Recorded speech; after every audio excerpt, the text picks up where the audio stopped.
That guy's not even in the Discord. That guy's not even in the Discord.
No, Manuel, I have to say I do not know. With about 20 seconds to market open.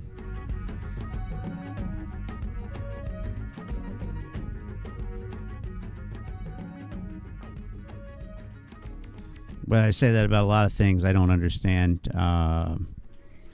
much about what's going on right now in general. So we'll see.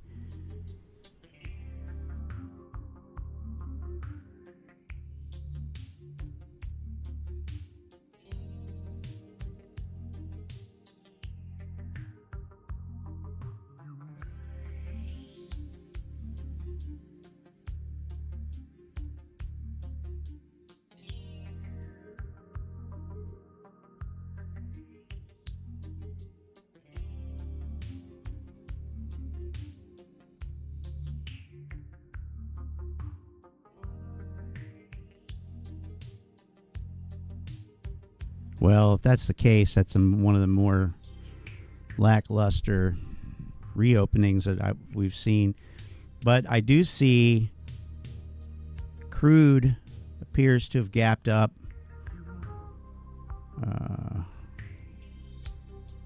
Weirdness going on with these two, natural gas and crude.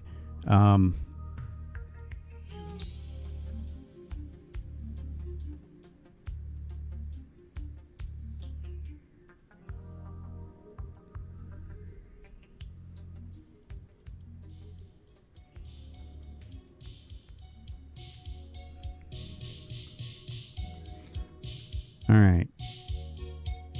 I'm going to let this simmer here for a second.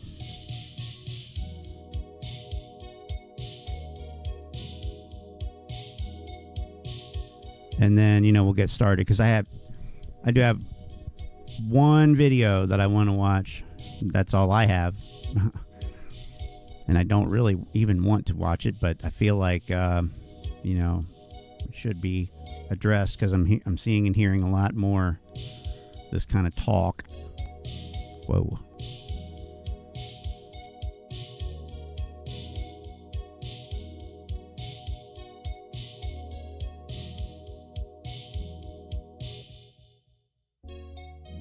Yeah, I forgot I changed these to 30-minute candles earlier today. Oops. There, now we can see a little. It's mostly flat.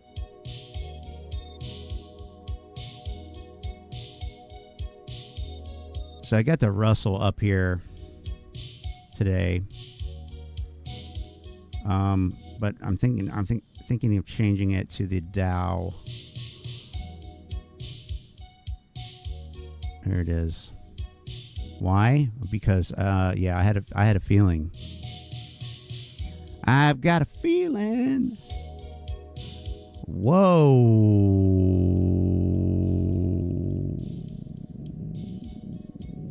What the? What the hell? Oh my God! No way! Okay, and with that, let's what does Model 3 dude usually say? Oh yeah, let's kick it off. You can't kill Michael Myers! It's impossible! This is what happens when you work to change things. You're being a little bitch! What do you fucking want from me? Get off my dick! You know, if you don't understand the situation, it's better sometimes not to speak and just be proven a complete imbecile in the matter. Okay, so... Oh, I love that one. I love that one. Man, I think you a bitch. You understand what I'm saying? Maybe we can figure this out. I don't know. Is that what you're saying? Is that what you're saying? Or are you saying it? What are you... Because, well, yeah, actually. First they think you're crazy, then they fight you. I got crude right in the middle here for you, Manuel. I think that's the case. You change the world. Yeah, change the world, right? Yes, of course. Okay. Well, this guy's changing the world one bag holder at a time. Today, I want to talk about how the hedge fund bailout is about to end. If you didn't already know, banks like Citibank, Bank of America, and JP Morgan provide the margin loans for hedge funds. But these... Okay. All right. So this is a this narrative. This is what needs to be addressed here, because I really did not see that much in the way of actual evidence linking these things when I listened to this in the car. So let's check it out. Hedge funds became way too over-leveraged. Oh, the old over-leveraged. And therefore, the hedge funds are about to be margin called. Margin called. So we're literally back to margin call. YM is the Dow 30. That's right here, lower left. So that's the Dow. I'll just go through. So I've got the S&P 500 futures, ES, NQ, the NASDAQ futures, YM, the Dow mini futures, natural gas futures, crude oil futures. And I realize you're not seeing this now, you're seeing it. Sorry. S&P 500 futures, NASDAQ 100 futures, Dow 30 futures, natural gas futures, crude oil futures /CL, VIX futures. Then in the last row here, we've got 10-year Treasury note. This is the actual note, not the yield. And the 30-year bond here. I believe those are bonds. Yeah, bonds. The bond, not the yield. And then the dollar down here in the lower right. This is the dollar. Look at the dollar. Dollar shooting up. So we see dollars shoot up. We see stocks go down. That's a typical correlation that we see. All right. let us go back to Mr. Tommy Jim. I'm going to go back just a little bit here. For hedge funds, but these hedge funds became. And today, I want to talk about how the hedge fund bailout is about to end. Okay, the hedge fund bailout. Citibank, Bank of America, and JP Morgan provide their margin loans for hedge funds, but these hedge funds became way too over-leveraged. The banks took on heavy losses, and therefore the hedge funds are about to be margin called. So stay tuned and let's make some money. Okay, this is one of the oldest catalysts that we've ever had, really. I cannot actually believe that they still think that that is a viable catalyst to use. It's literally the oldest trick in the book here that they're trying to pull. So the old hedge funds are over leveraged. I was just looking at the latest update that's available. This is from Friday. 9.2% short interest on AMC. So, okay. Now I'll dive straight in with the key information. So, Hang Loose tweeted saying the banks lent money to the hedge funds to keep the trap shorts in AMC and GameStop. So here's this again. They did this to keep all the trapped shorts. Okay. All right. But the banks lent money to the hedge funds to keep the trap shorts in AMC and GameStop afloat. Otherwise, the mother of all short squeezes would have taken them all down. These banks have obviously provided that doesn't even make sense. Time now, but didn't margin call them when they should have, and have therefore taken on heavy losses.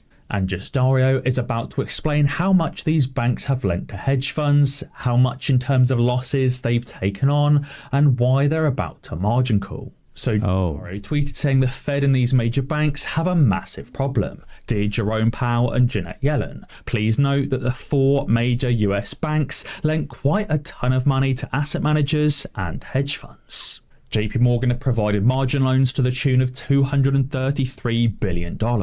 Bank of America, $103 billion. Citibank or Citigroup, $114 billion. Wells Fargo, $144 billion. He said it looks like Archegos didn't teach people a lesson. Yeah, no. This is brain dead as fuck here. Like, I'm not seeing any link at all. I'm not. How do we even know?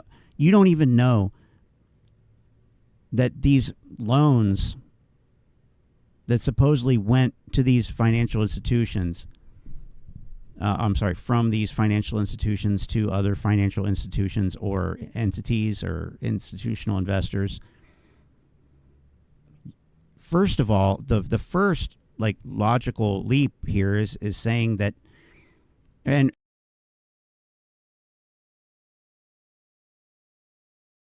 $1.4 billion like that right there disqualifies you from talking about this, I think, or at least shouldn't be taken seriously. Learn, for fucking God's sake, $233 billion is not a valid fucking way in any language in any fucking place on earth to write a fucking dollar amount. You dumb motherfuckers on Twitter. And you dumb motherfuckers on YouTube who think that you can repeat this shit and add your dumbass commentary to it and continue to sit there and say, oh, the margin calls are coming soon. Fuck you. No, they're not. No, they are not.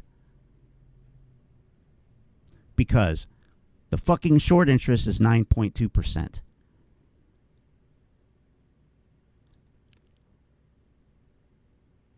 Even if it's off by 3% in either fucking direction. Even if it's off by 50, 100% in either fucking direction. It doesn't make a goddamn bit of difference. Because this is complete garbage.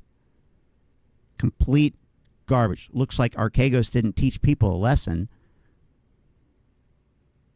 So it must be that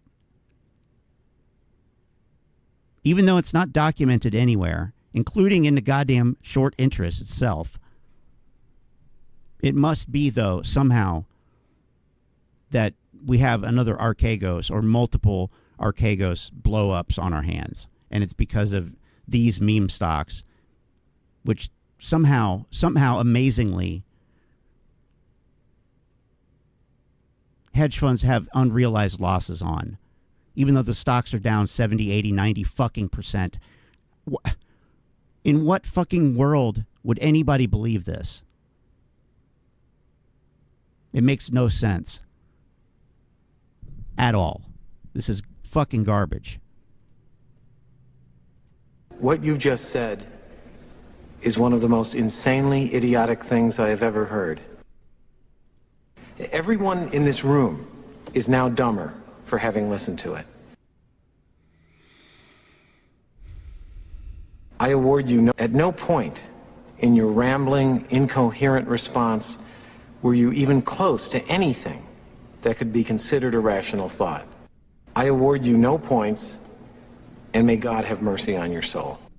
So we know these hedge funds don't trade with a leverage ratio of 1 to 1. If they have $1 billion, they don't buy $1 billion worth of stocks. What they do is leverage the money they do have and borrow additional money from other banks. So, for a prime example, Citadel has around $50 billion, but they borrowed an additional $250 billion from elsewhere to buy $300 billion worth of stocks.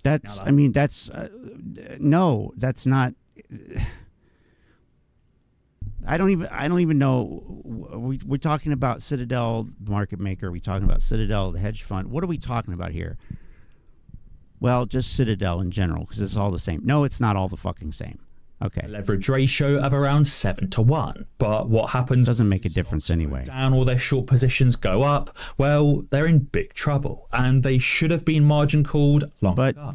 But they weren't, and that so far led to massive unrealized losses for 4 of these largest banks. So you can see. But if they were shorting AMC, then their position would be up. What are you talking about? And why would you assume that they're holding unrealized losses? Because they have loans. Not everybody's going to fucking use a loan like you would, you fucking losers, to gamble more. That's not what they fucking do. What in the fuck is this garbage? 16% of all of their loans didn't go to agricultural companies, real estate companies, or utility companies. They went to financial companies, not including banks, like hedge funds. And again, similarly for Bank of America, they didn't loan $100 billion to materials companies, to consumer services companies, or to energy companies. They lent over $100 billion to asset managers and hedge funds. And obviously, Bank of America won't want to realize a $100 billion loss and will therefore margin call those hedge funds before losses get too big. Jesus fucking Christ. Banks like Citigroup or Citibank what the fuck? Are already struggling. As if you didn't know, Citigroup has planned to cut 20,000 jobs, as it just reported its worst quarter in 15 years. And if you didn't already know, Citigroup a few months ago, around 6 months ago, already cut 10,000 jobs on top of that. Citigroup have now cut well over 10% of their entire workforce, obviously due to having awful results. Obviously. I wanted to quickly recap our Friday from the listen to this trading group. We started the day with a 47% gain on UVI, where Ross locked in around. I'm thinking about joining his little group. Had a put option running over 200%. Oh my God. $1,473 in just a few minutes. Holy moly. Some trades on the S&P 500, some which led to over 100% gains. And B, once again, went 5 profitable trades out of 5 trades. What? Guys, what? 47% daily gains on small, fast-moving momentum news plays, on daily options trades, or news plays trades. Be sure to join the Millionaire Mindset Trading Group, linked in the description. Millionaire Mindset. Only if Citigroup just posted one of their worst quarters in the last 15 years, but if you didn't know, their balance for securities sold and not yet purchased. Oh my! Over 109 billion. Oh dear. Well, that's more than Citadel, right? But let's see how they're going to spin this. Let's see how he spins it. Shorted with no intention to repurchase over a... Nope, that's not what that means there, Tom. They've shorted with no intention to repurchase. Wow, where the fuck do you get that from? Where in the fuck does this brain dead No, it's not a misunderstanding. It's intentionally fucking misleading. Oh my God. Listen to this garbage. Just listen. Not yet purchased has also increased to over 109 billion. That means they've shorted with no intention to repurchase over $109 billion of securities. For reference, Citadel's balance is somewhere only around 60 billion. Wow, that's some crazy accounting fraud, financial fraud that you've uncovered there while sitting there on you're recording your video wearing a champion fucking sweatshirt. Yeah, it's so obvious that even a dude wearing a champion fucking sweatshirt, some regular fucking Tom, can see it. Then why haven't they... Why, if this is so fucking illegal and bad and wrong, why is this line, securities sold, not yet purchased, a fucking generally accepted accounting principle, standardized fucking line that you use to report short positions? Well, because it's just that. That's how you report, for accounting purposes, the positions. It doesn't mean that they did fraud. It doesn't mean anything. They're just telling you in a cross-sectional kind of way, hey, at this moment when we prepared this statement, this is what we had on the books. It doesn't mean that they can't, it doesn't mean that they're insolvent, they can't cover it. That's fucking brain dead and stupid. So you pull one line from a complex financial statement and deduce from that, oh my God, we're going to get rich. You're a fucking idiot. And you deserve to lose it all. Fortunately, you almost have lost all of it. And, the pain will be over soon, I guess, or something. I don't know. But my intention here is to call out this fucking squinty-eyed fucking grifter known as Thomas James Investing. This guy is one of the most consistently comatose fucking grifters I have ever seen. I mean, he's legitimately been here the whole time. Failed fucking catalyst video after failed fucking catalyst video. He doesn't fucking care. This is a professional grifter. This is the fucking clown right here. This is the type of clown that I would love to see in an SEC press release. I want to know how much this motherfucker has made lying and defrauding people every fucking day. And I want to see it all forfeited on his end. You do not get to spout this nonsense with no due diligence whatsoever. No, not even trying.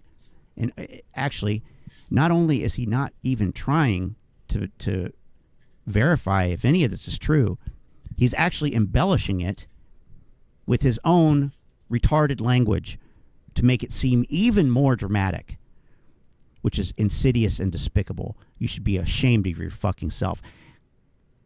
Does your mother know that you're a fucking grifter? Because, I mean, whose mom would be proud of this? This is fucking despicable. It's just a goddamn disgrace. So listen.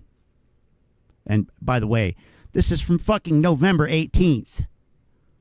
It's not even a new fucking story. It's not even a scoop. Like, you're so fucking behind. 2 months old. Citigroup has created many more synthetic shares than Citadel, or at least holds many more synthetic short positions. Oh, yeah. Short positions that they have no intention of closing in the future. How do you know? How the fuck would you know? How would you know that? You can't show any documentation that even says that this entity is even shorting the fucking stock, because no documentation exists for anything to tell us that. So the whole thing is a big assumption, and it's dumb, retarded, misleading, fraudulent. This guy's a fraud, and he should be prosecuted as such. No doubt in my mind. Okay, pop back over here. Market's recovered. Yay. Now it's, yada, yada, yada. But oil is still continuing. Oil and gas are up. And the dollar is still up here, I think. Yeah. So, miracle markets, the stock market can just do whatever it wants because Wall Street, well, when they turn off the taps on those reverse repos, yeah, okay. All right. For companies, they're trying to sell a box and bankrupt. Hold on. This is fucking retarded. These banks. Did you catch what he said there? Seller box, which itself is another unproven internet, early 2000s internet fucking lore from a message board that doesn't exist anymore. Unproven speculative bullshit. Seller boxing. This is I'm gonna just play it. Repurchase over $109 billion of securities. For reference, Citadel's balance is somewhere only around $60 billion. Potentially, Citigroup has created many more synthetic shares than Citadel, or at least holds many more synthetic short positions. Or, as I said, at least short positions that they have no intention of closing in the future for companies they're trying to sell a box and bankrupt. That right there, that statement right there, it's like everything that this fucking guy says is so manipulative. I mean, this is some of the worst. I mean, there's no question. The way that he has assimilated this narrative and the ease with which it flows,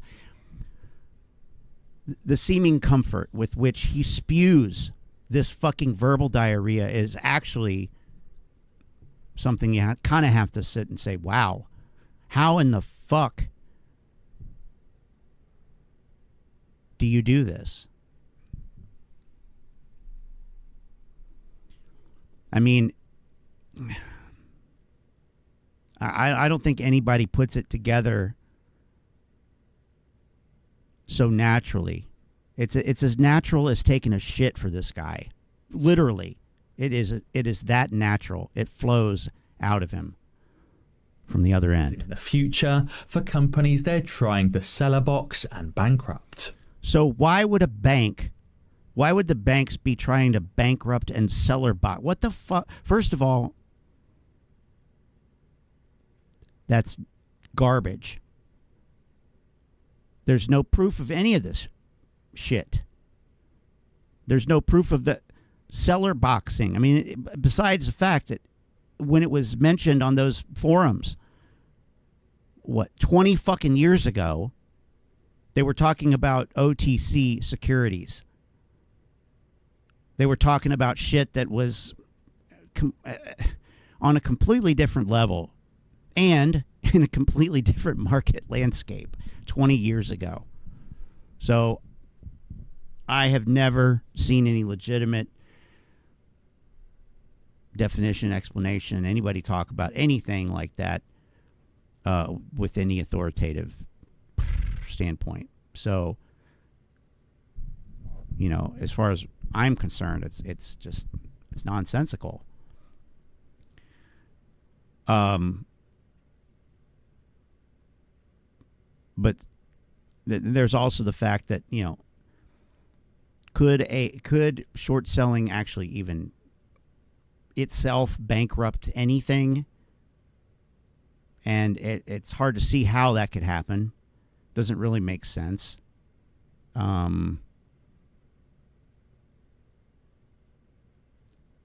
it ties in with this us versus them, hedge funds versus retail mentality, right? Obviously.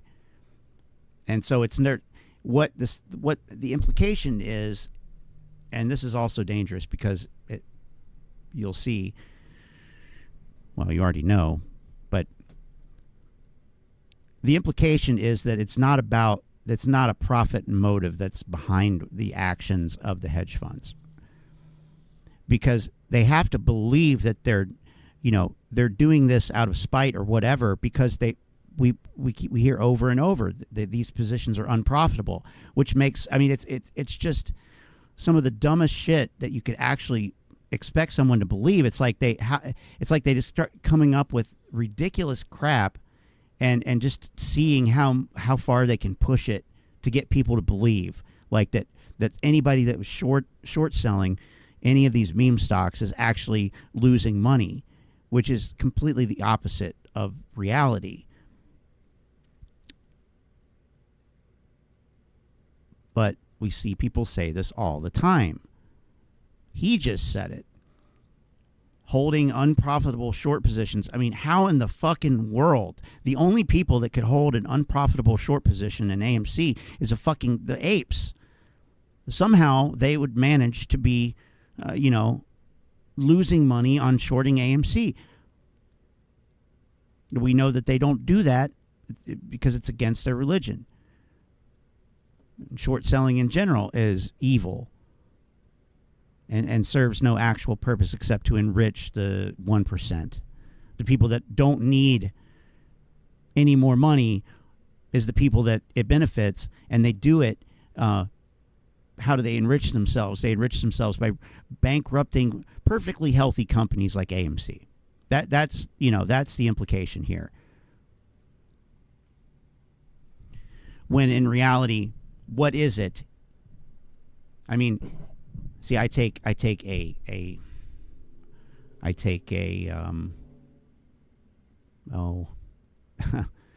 can't think of a good word for it, but see, I try to keep it in perspective. What are we doing here?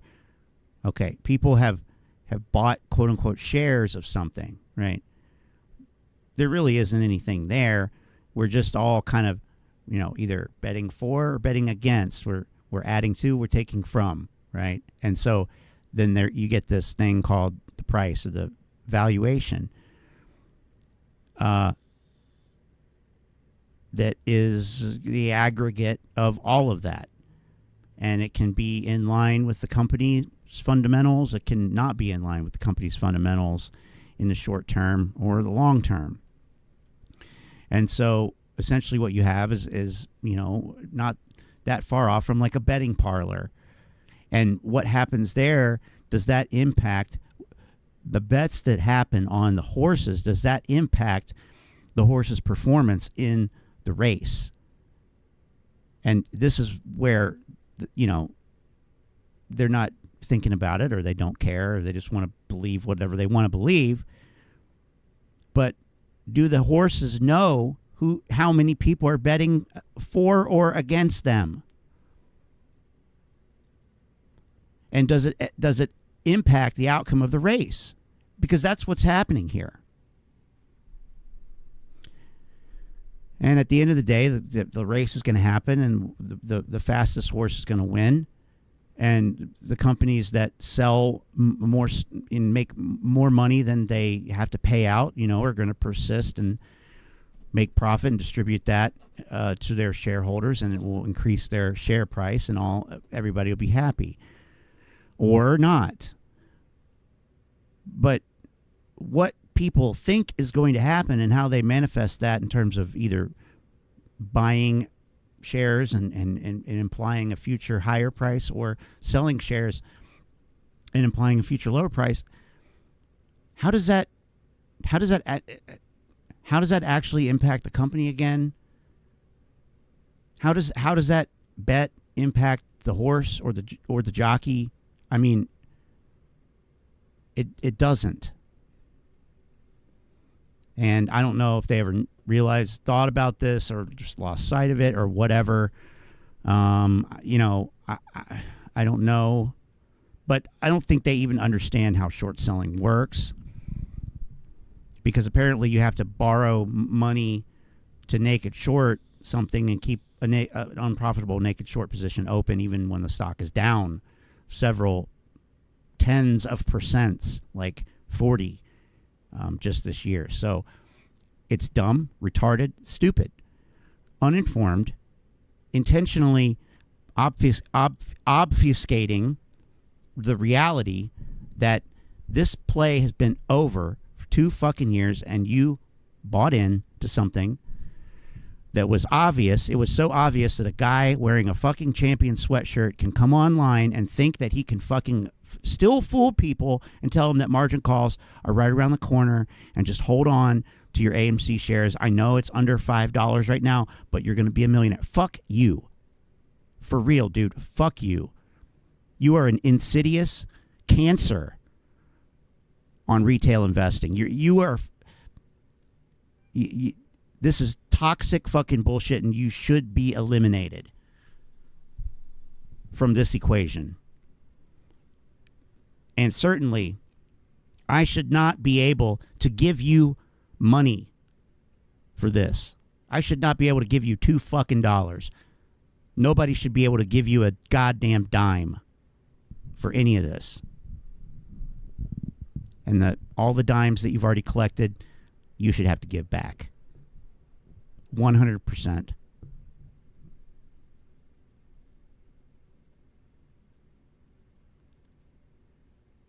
He has a background in the financial industry. He knows what he's saying is BS. He doesn't give a shit because he gets the ad revenue. Yeah, I remember seeing something about that recently. It's absolutely insane. And as Robert tweeted, it now seems these banks are at war and even fighting with these hedge funds, as Citigroup has just opened a 90-day negative catalyst watch on Virtue Financial, the market maker. They think that it's this big spite game, and that these entities are like playing chicken with one another, and that it's not, about the numbers, and because they've made it not about the numbers, because it can't be about the numbers, because the numbers are not in their numbers are not in their favor. So it's so fucked up, the mental gymnastics at work here. I mean, Jesus Christ. Jesus fucking Christ. The group is expecting something very negative to happen, or a very negative announcement for Virtue Financial in the next 90 days. Maybe the conclusion of the lawsuit, as Virtue is currently being sued for market manipulation. That, I think, would likely crater Virtue's stock price, potentially sending the company bankrupt. Oh, yeah, okay. Boss. Yeah. Virtue is going to get thrust into bankruptcy because of a market manipulation lawsuit. Shit. I don't know. I don't know anything about that one. I don't know if Kohrs does or not. I'm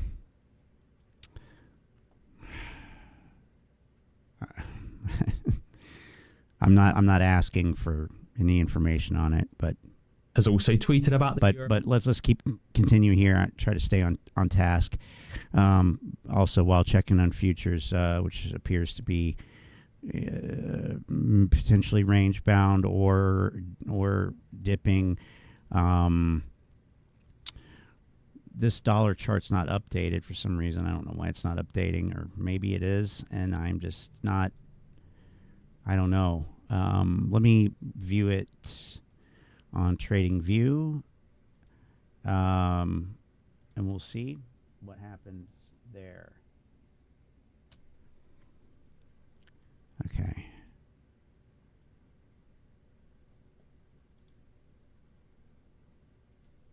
Pay no attention to the Magnificent Seven skyrocketing. The market is going to crash because FinCell's invested in popcorn towels and game cartridge stocks. Yeah. Well, it's you can't deny it was a genius trade on their part. They just have to wait just another month or two, maybe.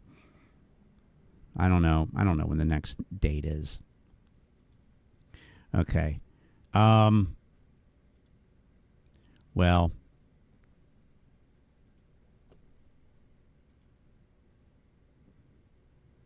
sending the company bankrupt. And that's not all. Boss Blunt has also... And that's not all. ...European Central Bank, which is currently warning of a fire sale of assets. They're also warning of margin calls and potentially massive losses for insurance and real estate companies, creating systemic shocks to the... How is any of this bullish for AMC? Sentiment in the markets remains fragile. It's not. And highly sensitive to further surprises regarding the outlook for inflation, growth... Like this whole side of the narrative has always been when the market crashes, the leverage or the collateral that the hedge funds are using to support these over-leveraged and unprofitable short positions, that collateral will have to go bye-bye because the value of those securities that they're using as collateral will plummet. But the problem with that narrative is, it's bullshit. You don't know, first of all, that's even how they're positioned. You don't know at all how they're positioned. That's the problem here. It's all presumptive, and it's presumptive by people who have no clue what a valid thing, a smart thing, a profitable thing to do would be. See, that's why it's like, how in the fuck do you actually believe what the apes think that hedge funds do? Is engage in this petty, class warfare nonsense. That's what the apes have made it about. That's not what that is not what is happening in the market. That's not why this trading occurs. It's because it's profitable, and it has been profitable to take you fucking guys to the goddamn cleaners. Week after week, month after month. Option expiration after option fucking expiration every time without fail. Why? It's too great of a loss for so many people, I guess, to face. There is, and let's just cut through all of the nonsense here, because Manuel says it. There is no evidence of a large amount of shorts on meme stocks. Period. There is no evidence. There's no evidence from things like Ortex, and I'm not even using their, estimation. I'm saying they're just, they're taking the exchange reported data and embellishing it with their proprietary data. But I'll give them 5, 10, I'll give them 50 fucking % margin on either side. It still doesn't matter. It's still not a lot.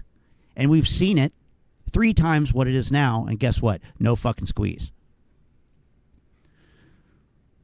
They even have it. Where is it here? Short score, 54.26. Oh my God. That's so low. 54? Remember when it was like 80, 90? Nothing happened? You expect it to happen when it's 54. Get the fuck out of here. Utilization, less than a third of all available shares to lend are being lent. Well, yeah, because the short interest is only 9%. The short interest value is just over $100 million. I mean, how pathetic, because the price has collapsed so much. There's not that much left in it. Short, which is why the short percentage is only 9%. It's like, yeah, it makes a lot of sense. Makes a lot of fucking sense. I don't know what in the fuck this is trying to show us down here. I do not know. And even on the live basis, it says 9.23. So, I mean, but it's the naked shorts. Yeah, okay, well, nobody can show me anything. The only thing that they try to use is FTDs, and I haven't looked at those in a while. I haven't heard much about it on, you know, in the grifters arena, so it looks like probably not a nothing burger. I mean, obviously it is a nothing burger, but they can't even grift on the numbers because they're so low. Looks like that's what it appears to be. Oh yeah, look at this. Wow. Oh man. Oh shit. This day. Oh fuck. There were 500,000 failed delivers that day. Wait, what day was that? That was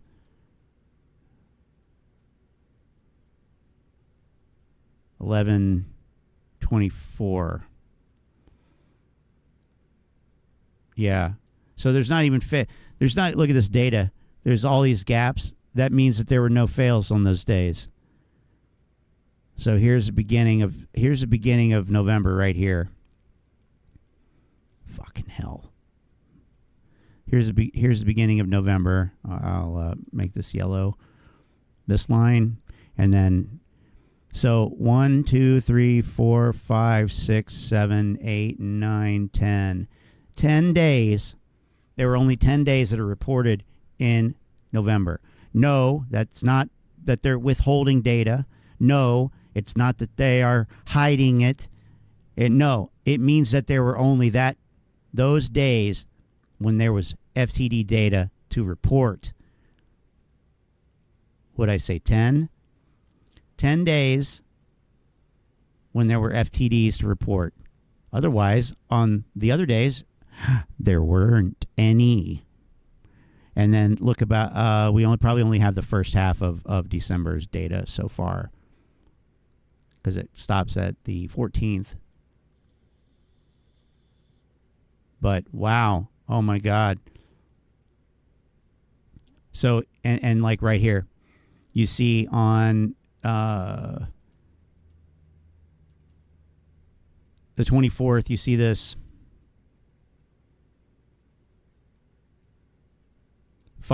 basically 500,000. And over in the change here, we see that goes up by about 500,000, right? And then the very next day, which is, I believe, the next trading day that occurred. I'm going to look at a calendar here real quick and see, but, oops, wrong way. November, wait. Yeah, no. So November, the end of November. Okay, 24th was, excuse me, that was, no, it wasn't the next day. It was 1 week later. It was a week later. Okay. Well, it was a week later then. I'm looking at these two transactions right here. Oops. I mean, it's a nothing burger. I'm not saying anything about it except these numbers are low, which makes sense because the fucking volume has been so anemic too. Like, let's see. How anemic has it been? Well,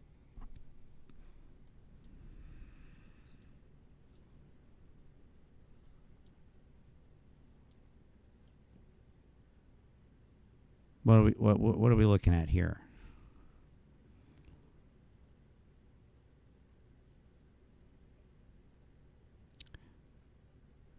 $15 million, 13 million, 22 million, 13 million, 14 million, 16 million. The 30-day average volume is just under 20 million. Today's volume was 14 million. What about on the indices? Oh, well, no, not today's. I'm sorry. That was the last trading day. Anyway, I keep forgetting the market was closed today. Anyway. Uh-oh. Is there trouble in... I don't know. Well, I'm not going to jinx it. Okay.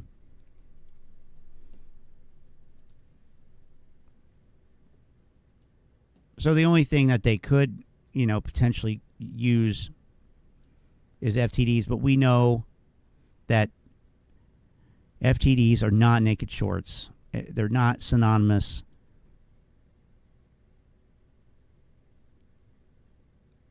And if you've ever bought anything and sold it on the same day, for example, or bought something and sold it before 2 days later, you've likely generated a failure to deliver for one of your trades, and you were completely unaware of it, and the market, it didn't impact the market at all.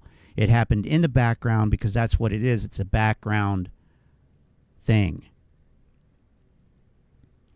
And it's another example of the apes bringing up some detail of the market plumbing, the way that the system works, and calling attention to it and saying that this is the thing that is being used to deny us of what is owed to us. And I just say, no, it's not. You haven't made any case for that at all. I know, I realize we're not talking about FTDs here, but I mean, it doesn't matter. Take your pick, insert whatever you want. They made it about this petty class warfare shit and then projected it on everyone else.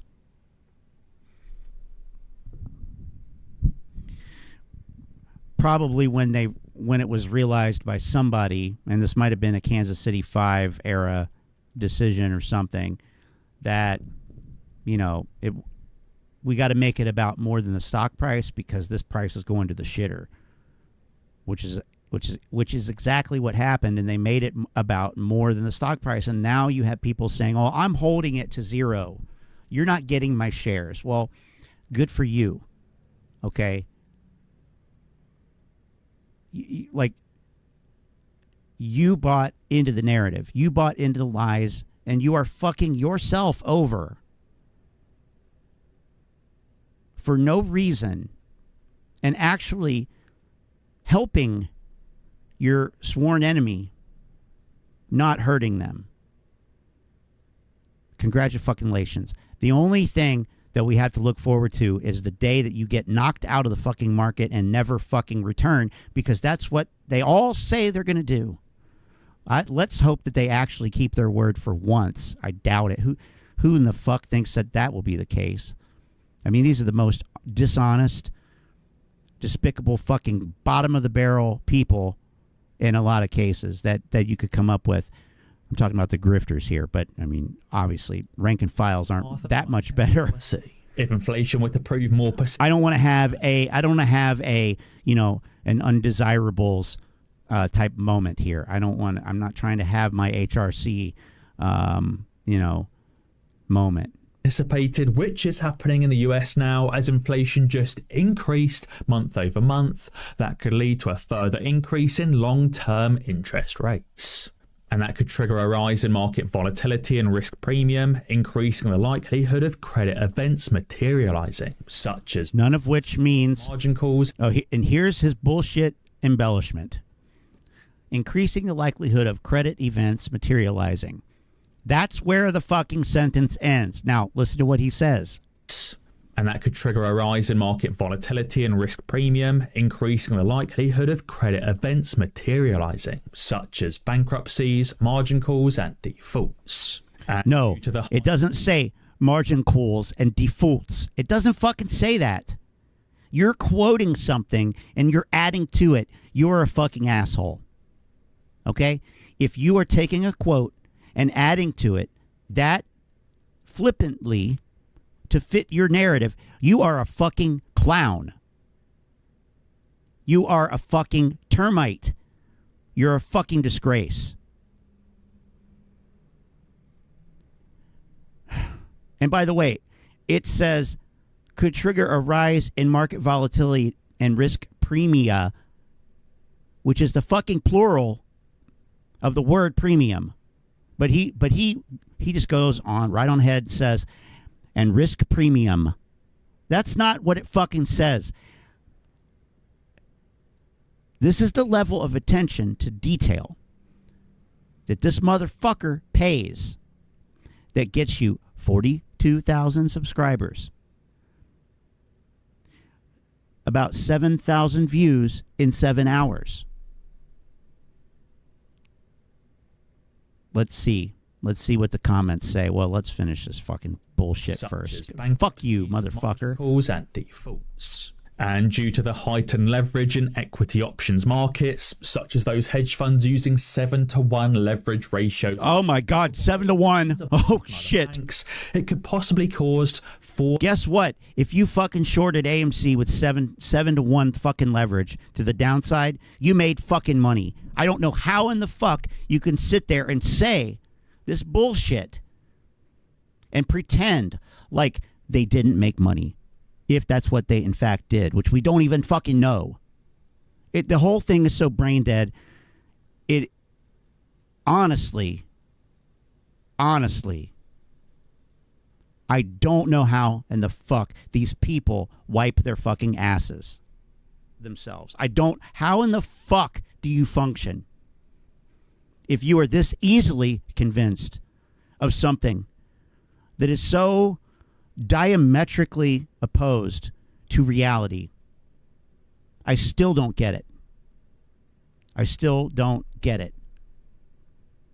Well, it's easier to fool people, infinitely easier to fool people than it is to convince them that they've been fooled. So we're not trying to convince anybody of anything.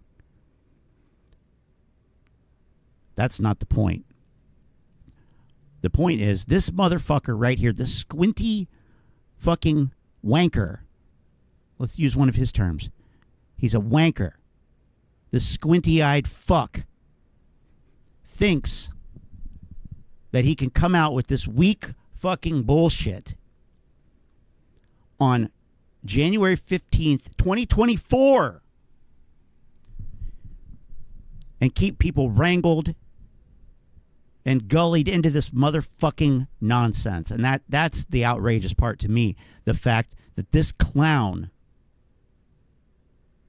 still thinks he could just throw on his fucking champion sweatshirt and, oh yeah, I'll make a little money today. I'll put out some bullshit. Fuck you, motherfucker. In what fucking world is that anything?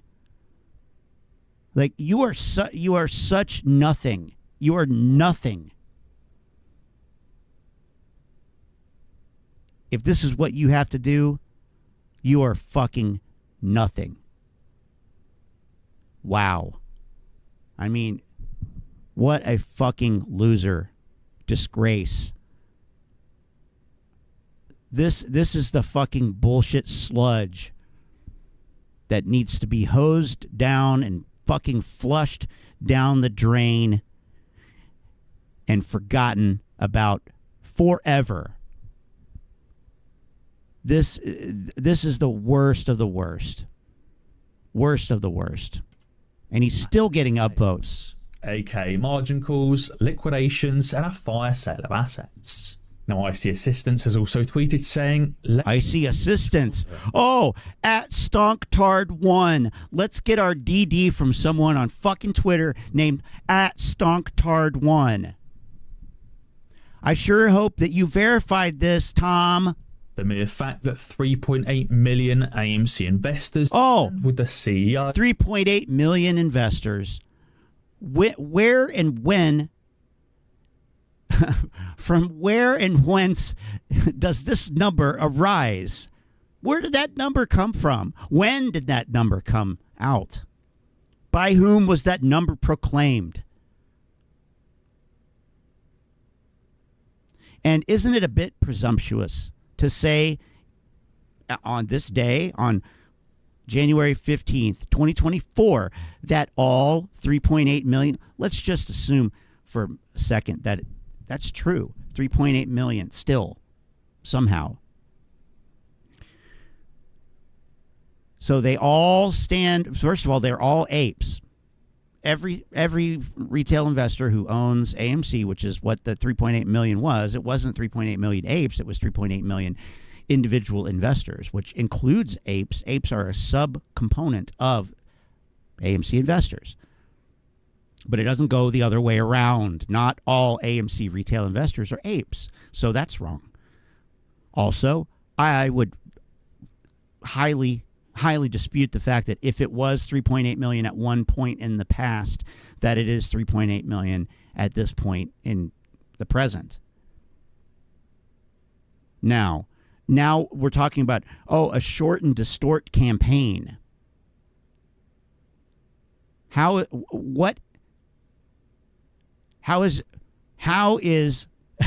anything here been short and distort? You don't need to distort. Distorting is not, talking about something that is negative to you because you're long on a fucking bullshit company. That's not distort.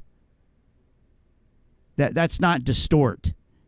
And if I can be frank, somebody named Stonktard1 is not anywhere close to being able to discern what might be considered distorting, because everything is fucking distort. You are a distortion.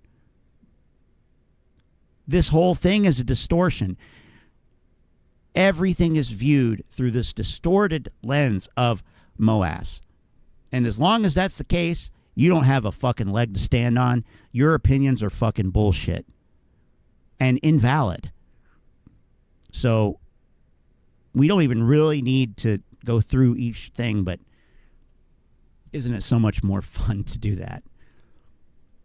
Okay. So again, the elements of the narrative are so wrapped up in all of this that it just, it just flows out of them. It really is fucking stupid.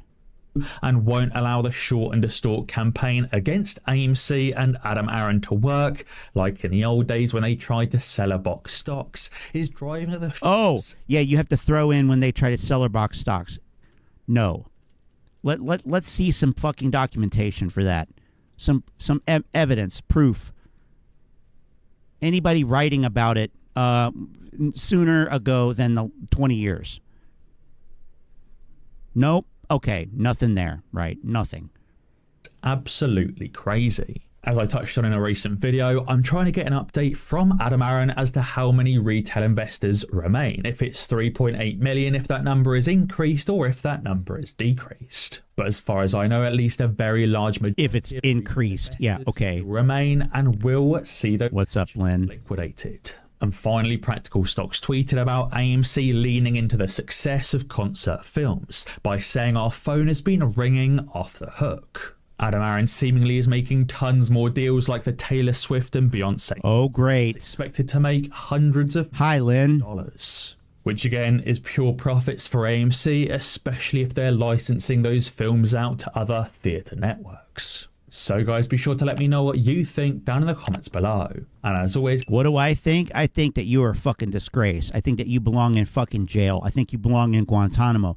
Every single cent that you made lying, misrepresenting, and defrauding retail investors around the fucking world should come right out of your fucking asshole.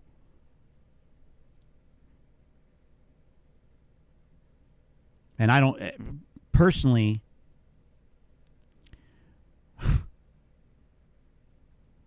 Yeah, throw this guy in jail and throw away the fucking key. What a fucking ridiculous fucking bunch of bullshit. I mean, who can take that shit seriously? And then we have this fucking clown here. Willful blindness. Oh, look, the failed fucking lawyer is going to lecture the world on how he should be rich. This is not financial advice, not legal advice for entertainment. Yeah, you better hope it's not fucking legal advice. Otherwise, your ass is going fucking to prison too. Oh, yeah. So that's his deal. For purposes only, and anything I say is my opinion. Please don't make any financial decision based on anything I say in these videos. That being said, hit the like button, subscribe button, all that YouTube algorithm stuff so you get a video. Rut-row. You can see him analyzing that day. Rut-row. Like I tell every day, the day that... What is going on in the market? I don't know. It'll probably be reversed. They'll play the reverso card before I can cash out of my put positions in the morning. Oh, I know this shit will be up by 300 and I'll be down by a gun in my mouth. Anyway. They release somebody gives a false narrative of the market so we can make bad trading decisions. Listen, this video is for all the hedge funds, all the good makers, all the bad. Well, we're all of those things here. We're a hedge fund. We're a market maker. We're a bad actor. We're a terrible fucking actor. We're a terrible voice actor. We are terrible. We are actors. We are shill. So everything. This is for us, guys. Bad actors. Bad actors. Bad trading decisions. Listen, this video is for all the hedge funds, all the market makers, all the bad actors. No, it's not. No, it's not. It's for your brain dead fucking followers because you are a posturing little fucking spider. This guy, he's a spider. I want to just squash him like a spider. I want to see the spider guts just shoot out the side underneath my shoe. You little fucking insect. I know spiders aren't insects, but this guy's a nuisance. This guy's a nuisance spider. The brokers who think that they are going to be absolved by these AMC lawsuits, these GME lawsuits. AMC lawsuits, GME laws. What are you talking about? Are you talking about the one from Al, the clownish fucking shit? Like, please let that be. Please, God, let that be what he is referring to. Oh, would that it would be what he's referring to. Because you know that they're coming. And you're going to claim that you weren't aware of what was going on. You had no idea that they were naked shorting AMC. You had no idea they were naked shorting GME, even though you... Well, that makes no sense, see, because nobody knows it.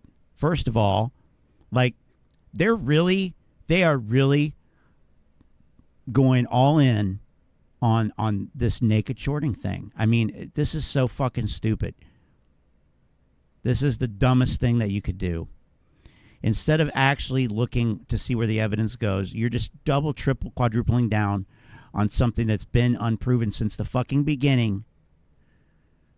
And you think that because you can't show it, well, then you can't prove that it's not. So it is then. And no, that's not the way it works out here in the real world. Out here in the real world, the onus to prove that is on you, and you're choosing not to. So it's null and void, bro. It is invalid. You're invalid. This is garbage. From every possible logical standpoint, you are wrong. This is fractal wrongness personified. You're going to claim that you weren't aware of what was going on. You had no idea that they were naked shorting AMC. You had no idea they were naked shorting GME. Yeah, well, somebody has to allege that or show it first, which, I mean, people have alleged, but it just keeps getting dismissed, and, you know, nobody has any evidence, and Wes Christian is a fucking clown, and where the fuck is he? Like, he's taking some money from somebody, right? He's working with somebody. Somebody hired him. Where the fuck is he? Where's this evidence? Where is the fucking evidence? There is none. So all of this is precluded. All of this depends on what he's saying actually being shown to be true, which it hasn't even been suggested that it could be true by anything legitimate. I'm just trying to keep this in perspective here. This is so far out into theoretical that it's nonsensical, obviously. Even though you were holding 2-3 times the float of shares on your books for your clients, but what? Holding what? Yeah, citations needed there. I mean, you're talking about numbers. You're talking about a quantitative fucking field. You can't just make shit up and then not bring the fucking proof. Okay? Like, that should disqualify you from being able to talk about this, from anybody listening to you. You're not showing a goddamn fucking thing ever. Why? And why does this get you 17,000 subscribers? About 100 views per hour for 3 hours. And I can give him money too. I can give him money. Why can I give this fucking guy money?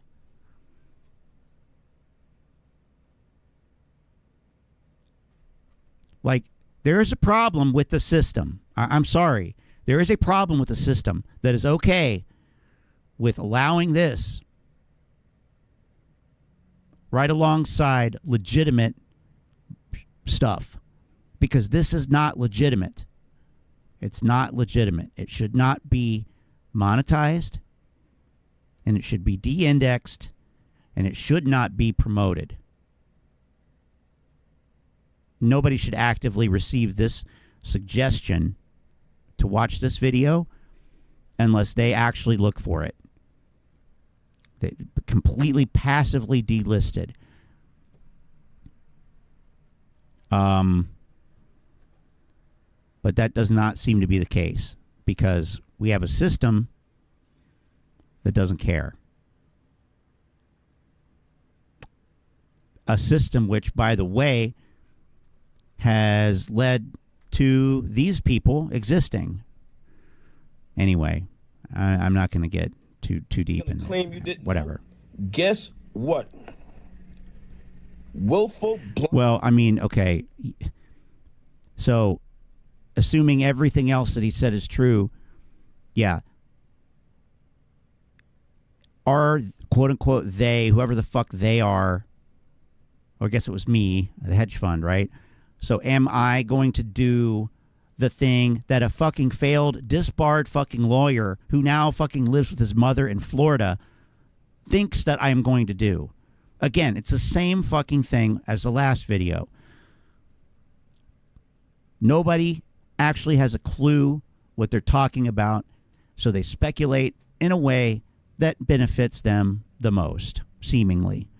And because they don't know, and because they know that their audience doesn't have a fucking clue, they have even less of a clue than he does. He at least can craft a narrative to fool his audience, but the audience has no clue.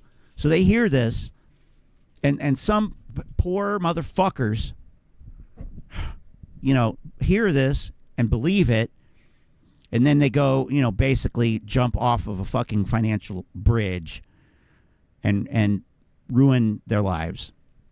And you know, their children's lives and whatever else. And that's terrible. But that's going to happen, so whatever. But why does he get to make money doing that? Why the fuck is that okay? I don't think it is. So, I don't give a fuck. Let's see what he has about what he's going to say about willful blindness. Oh, that's ironic, isn't it?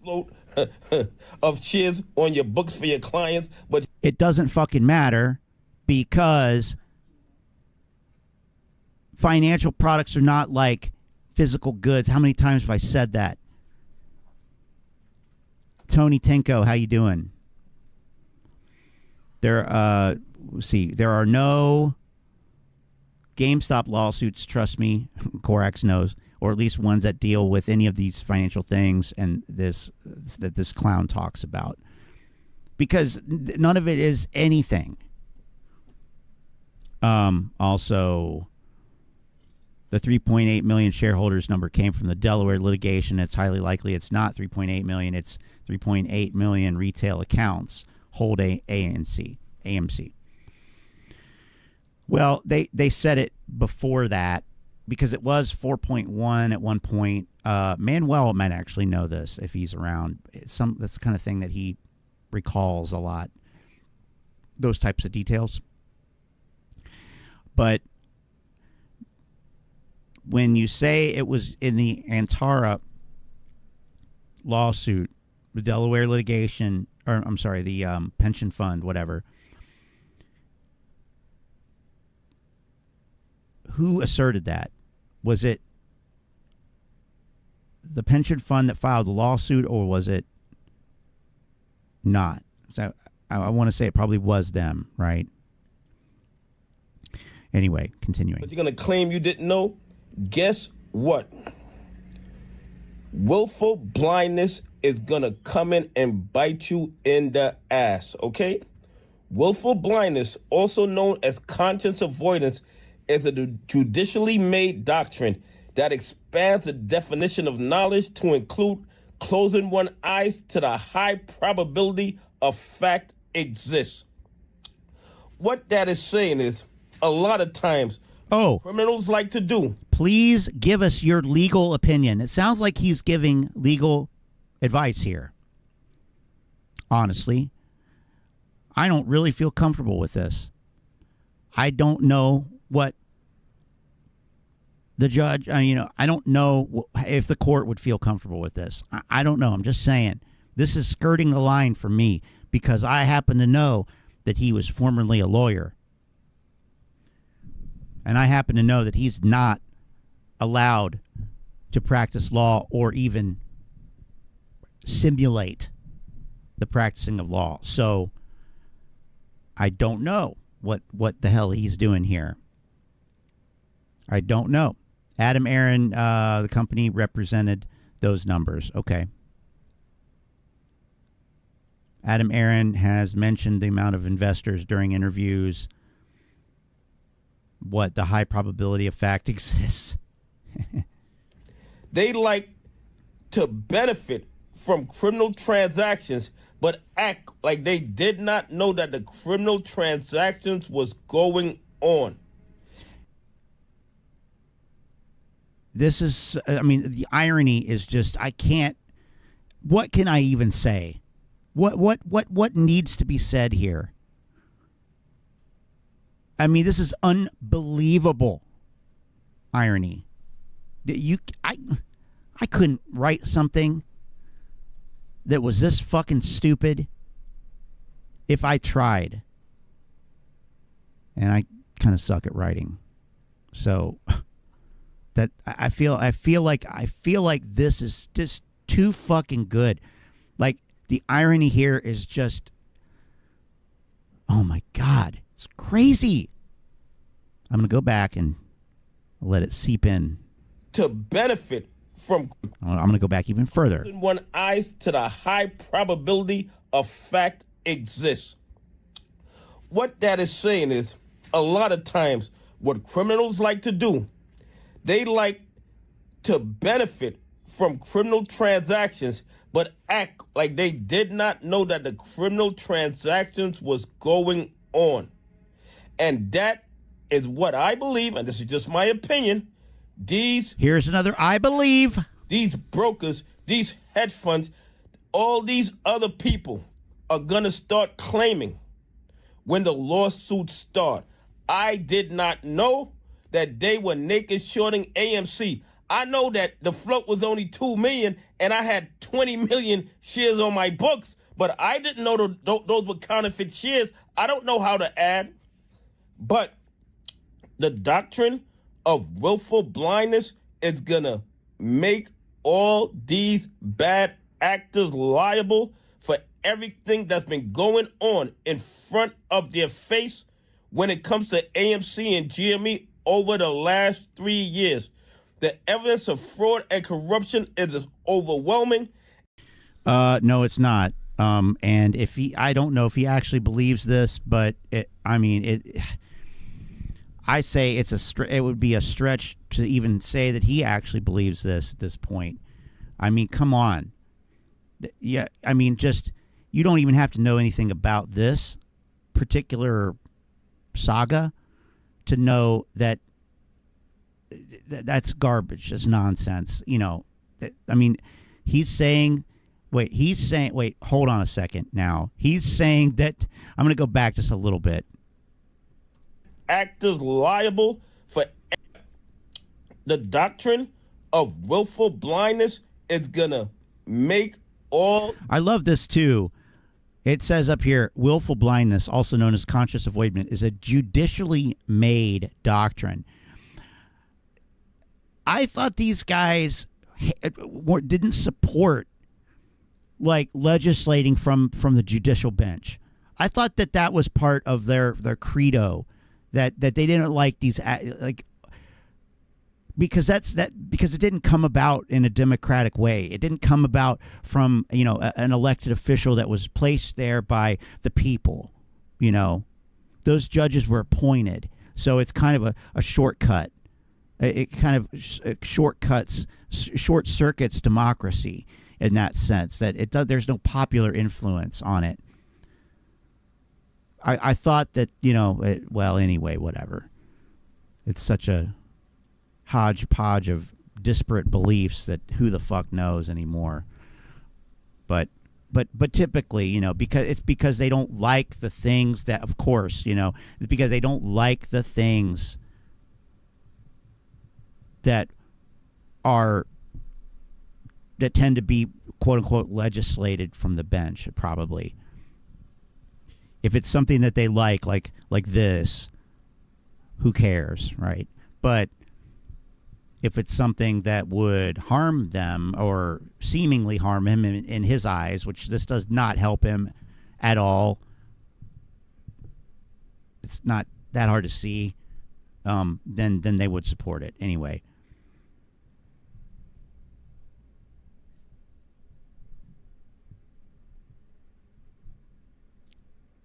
All right.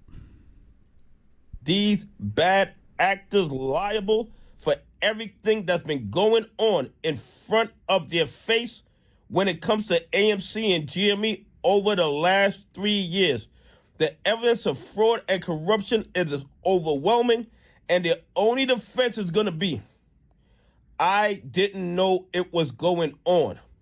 That will be their only defense, and willful blindness is going to bite them in the ass because there's no way they wouldn't know.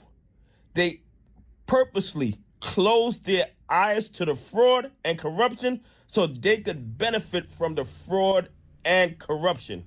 It sounds like what he's describing is what YouTube is doing right now. They're closing their eyes to this fraud and corruption, like Donahue George and Thomas James and all these fucking clowns that still fucking think that they can mislead people every day. The creative investor, common sense investor, New York fucking Angelo, trading Jesus now. What the fuck? Citigroup is done. Yeah, I'm sure that they fucking are, Bubby. I'm sure they are. AMC bottom soon. We looked at that one yesterday, I think. Anyway, it sure looks like the same fucking video. Tony says retail doesn't trust the justice system but want to benefit from it. Well, isn't that, you know, kind of just typical ape, right? They don't trust the financial system, but they want to benefit from it. The data that is released to them is false, but I'm going to use it to say how we're being screwed. That right there doesn't make any sense, Don. You fucking idiot. So, fucking loser. You brokers who think you're getting away scot-free from everything that went on your watch, willful blindness is going to bite you in the ass. That's the third or fourth time you fucking said that, and you haven't even applied it at all. You haven't applied it. You haven't given any examples. You can't prove. You can't even make the suggestion using an actual fact of this fraud and corruption, which you say there's overwhelming evidence for, but somehow you're unable to produce a single fucking fact. Those are the kind of fucking things that will get your ass laughed right the fuck out of court, like is what is happening with Al from fucking Boston or wherever the fuck, whoever the fuck pays him, is happening right now in his bullshit lawsuit. And he's going to be sued, countersued by at least one of the defendants, right? For wasting their goddamn time on such garbage. You know, that's the kind of thing that should bankrupt somebody. But, like I said, maybe he's being bankrolled by somebody else, in which case he doesn't give a fuck. And that's why, you know, it's pro se, and he's being compensated. I don't know, but who cares? I mean, at the end of the day, it's a dishonest fucking action. It is 100% a dishonest action. But it's the willful blindness is going to come bite you in the ass. And on top of that, what the judge said, you guys have gatekeeping responsibilities. Oh, God, his bullshit about gatekeeping responsibilities. This is probably one of the stupidest fucking takes I have ever heard on anything. Yeah, they're supposed to prevent you. What in the fuck? And because of both of those doctrines, best believe it's going to cost y'all trillions of dollars to settle these lawsuits. Oh, you're a fucking clown. Shut up. Anyway, please leave some comments. Tell me what you think. Maybe. I mean, there's not even any lawsuits. First of all, there are no lawsuits. No lawsuits fucking exist. So you're talking about theoretical lawsuits, hypothetical ones that you think will happen based on a narrative that is unsupported by a single piece of fucking evidence. So how can you be so fucking smug? Oh, it's because I can give you money, right? It's because people can give you money, and they do. Bullshit. Bull fucking shit. Wow. A bunch of garbage.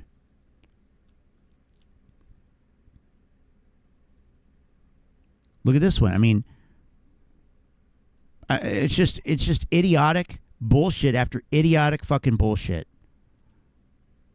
This not financial. Look at this one. Bad actors. AMC. Let's hear this one. These bad actors, these entities that are naked shorting AMC. No proof. No proof. None. There is no proof. I don't know who you're talking about. You can't name them either. The bad actors. You can't use a fucking actual proper noun and name the fucking entities. Because you don't even know if it exists. So we're like 2 seconds in to him actually talking about it after his stupid fucking disclaimer, which, by the way, willful blindness says will fuck you in the ass. Every day, what do they complain about? Oh, AMC has $8 billion in debt. AMC has $7 billion in debt. No, that's not what they complain about. They complain about their ability to repay the debt based on the numbers that are coming in and the projections into the future, from what I understand, right? It's not about any specific number. It's about what is the cash flow? What is the dynamic situation here indicate? All they complain about is the debt that they allege that AMC is holding. No, that's not true. No. And because of this debt, they claim that is why AMC has no value. Yet, that's not what short sellers say. They might say it's overvalued, yes, but nobody that I'm aware of, I mean, except the hardline, ones, but I mean, I don't think most people are saying that it has no value. I mean, they operate a business, they take money in, they allow people to come in and view films, so there is some value. No, you have to go black and white. I understand you have to go black and white with these goddamn statements, but this is not what this is. Reframing a fucking narrative. I mean, it's garbage. No. Let me just be succinct here. No, that's not what people are saying. That's not what people have a problem with. Not only that, but okay. A majority of the companies on the New York Stock Exchange, on the NASDAQ, have debt. But here's the crazy part. Yeah, and so what? It's why we're not talking statically about the numbers. We're not just comparing the debt number out of context to another debt number out of context. That's not what we're doing. That's what you're doing, and that's dumb. It's retarded. It's not what you do. There's a lot of factors. You can't look at it that way. It shows that you don't understand proportions for fucking... Ugh. These same entities that are naked shorting AMC and GME, they are deep in debt. Okay? They are deep in debt. JP Morgan Chase has loaned 200. But you don't even know who the fuck they are. You can't even tell me who the fuck they are. How can you say that they're deeply in debt? You can't even tell me who they fucking are. JP Morgan. You think JP Morgan is fucking dumb enough? I mean, what the fuck? You got to be fucking brain dead to believe this shit. Deep in debt.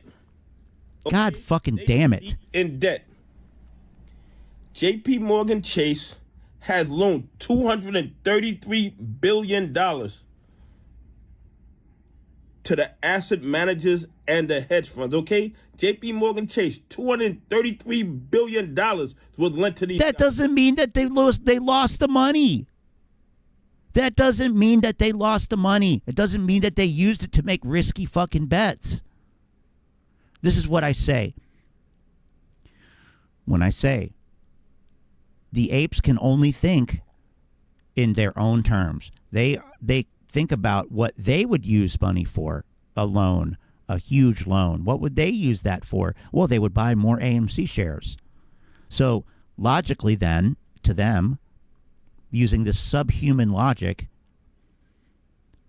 obviously if hedge funds needs to, quote unquote needs, which is another fallacy, but anyway, in their mind, they see that the hedge fund needs to borrow $200 billion. And what are they going to do with that? Well, of course, they're going to double, triple, quadruple down on their short position. Of course, the one that they're down on somehow, amazingly, even though the stock is down 70%. It makes no sense.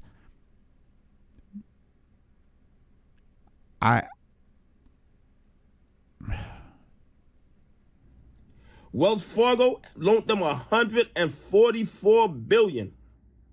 Citigroup lent them $114 billion. And Bank of America lent them $103 billion. So altogether, what's that, about $600 billion in debt that these assets managers and hedge funds have, yet they complain about AMC having $7-8 million in debt. So obviously debt only becomes a liability when no, I mean, let's go back and clean up the fucking dumbass mistakes that you just fucking made, you fucking piece of shit. 6-7 million? No, no, billion, bro, with a B. Okay? First, there's that. Now, also, like I said, how do you know that this money is still outstanding? How do you know that? You don't know. You haven't shown it.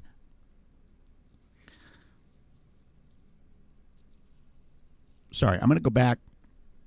This is the same shit that Thomas James was trying to push. $1 billion in so and Bank of America lent them $103 billion.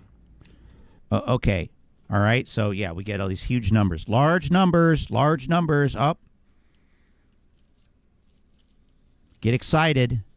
Get a little stiffy going. So altogether, what's that, about $600 billion in debt? No, it is not $600 billion in debt. You're going to assume that, okay? Plus, we don't know who, we don't know when, we don't know why, but you're just going to add them all up and say another large fucking number because that'll make your little fucking stiffy a little bit more stiff, won't it? So he thinks. Asset managers and hedge funds have, yet they complain about AMC having $7-8 million in debt. That's so fucking dumb. Like, imagine saying something like that. So, like, I don't know what to fucking say. This is so fucking dumb. So this is so childish. Like, I know that a sixth grader could come up with better arguments. I know it. I want to believe it. I do believe it. I believe Sleep debt. that any fifth grader is smarter than this fucking brain dead piece of shit. Any fifth grader. Anywhere. Only become Maybe not in the, well, maybe. liability when Any fifth grader in, no, never mind. on a company that you are shorting. You don't even know that they're shorting it? You don't know that? How do you know that? You don't know that. I'm sorry. That should be the end of it right there. You don't know. You don't know. My God. Yeah. And look how happy he is with his dumb fucking logic. I love it when he smirks. Oh, God, I love it. Yeah. What a fucking retard. This is the face of stupidity. Fuck you. God fucking damn it. Here's the thing. These banks would have been called in these debts if these asset managers and hedge funds weren't their homies, weren't their buddies. If they Listen to that. If they weren't their homies. Yeah. No. This guy needs to go back to selling fucking drugs or some shit. Like, this is not how this fucking shit works, man. Like, what in the fuck? Who let this guy... God fucking damn Robin Hood. Fuck you. together. If you or I... Here we go. Oh, yeah. You know, if we walked in and stole $5 billion, we would be arrested. over margin like that, we would have been called in for the cash. Well, guess what? We're not... That... Or the collateral. There's no way we would have been allowed to keep the play going so long.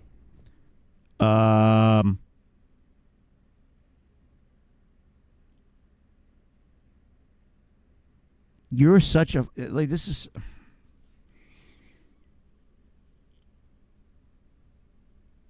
Any fifth grader could do better. But... Any fifth grader in California could do better. There we go. Any fifth grader in California or Florida could do better. Or Texas. I'm going to even... Fuck it. Texas, too. The bank's liquidity is running out. Oh, no. It's not running out. It's doing something else. You better say it in this video. Otherwise, I'm going to be disappointed. The liquidity is... Yeah, he'll say it. He has to. The bank's liquidity is running out. And these unrealized losses that they have with these bad actors are slowly becoming realized losses. There won't be any bailouts. I don't think so. I think the economy is in trouble, that there won't be really bailouts for a lot of these. Oh, yeah, but somehow there were in 2008. You're a fucking idiot. You're a fucking idiot. Next. Can we just move next? And then, when they can't get the money from these four major banks to continue naked shorting AMC and GME, then they will be forced to cover their short positions. Now, I'm not telling anybody to buy, hold, or sell AMC. I'm not telling you to buy, hold, or sell any stock. What I'm saying is they complain about AMC's $7-8 billion debt when they are $500 billion in debt. Somehow debt doesn't matter when they are in debt. Anyway, please leave some comments. Tell me what you think. Do you think these... That is the dumbest take ever. So by that logic, they could not be it could not have a bearish outlook on anything because of their own debt. Brother, no. Like, just give it the fuck up. This is another guy, sort of like CSI, who just comes up with the most off-the-wall fucking shit. And it's like, see, nobody's talking about this. Well, yeah, there's a reason why nobody's talking about this, because it doesn't make sense, because you made it up. Nobody actually looks at it like this. It doesn't actually mean anything. Or you're focusing on such a fucking retardedly insignificant element and saying, well, you know, but technically, blah, blah, blah. Yeah, okay, sure. but it's not going to change the fucking outcome. Or at least you should assume that it shouldn't, and then work backwards from there. Why would you assume that it would? I mean, I guess if you want to be willfully blind, then you would, right? I want to know what's actually going on and what's likely to actually happen, not what I think should happen or that I want to happen, but what in reality is running at higher probability of actually occurring. And it's not whatever he just said. It is not whatever he just said. I'm going to say that. No, you know what? That guy's not even in the Discord. That guy's not even in the Discord. She doesn't even go here. Do you even go to this school? Do you even go to this school? Okay. Let's look at the futures, and then I seriously might go on permanent vacation. Just kidding. Oh my goodness. What is happening here? Oh, trouble in paradise. Well, maybe. Like I said, I know that they will find a way to scam me out of what is owed, what I am owed. So,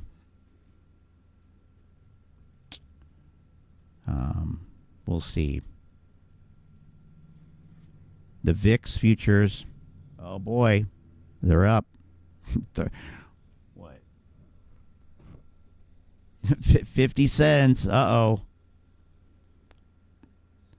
Bonds are tanking. Well, we know. What does that say about yields? Well, we know that those yields likely swung too far in the other way, right? So, look at that. Ooh. So 10-year yield. And we don't need to look at all these different. I mean, you know, the dollar alone will tell us that. Probably. So what do I got on here? What is this box? Oh, yeah. Okay, no. Okay, there we go. See, we get a little bit more. I don't know what. Maybe it's. Well, anyway, I don't know. It's not contiguous for some reason, but.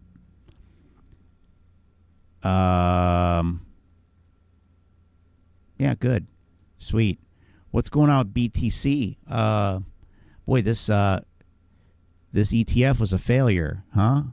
I don't know. These ETFs might have been a scam. What happened? I thought this was supposed to be bullish. Looks like another goddamn crypto pump and dump. Really? I can't believe it. You could see the shock on my face right now. A lie travels the world in the time it takes the truth to put its pants on.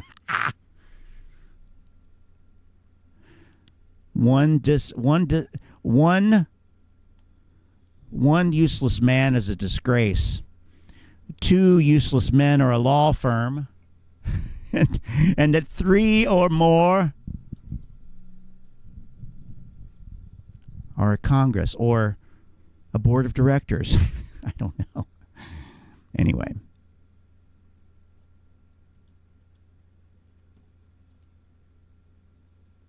Okay. All right, I'm going to do one more video, and then I'm going to call it a night. So let's see what we got. Anything suggested here in... Oh, yeah. Okay, there's a couple things here. All right. So we got some crime. Of course, there's crime. Ready for the crime? I'm always ready for the crime. Here we go.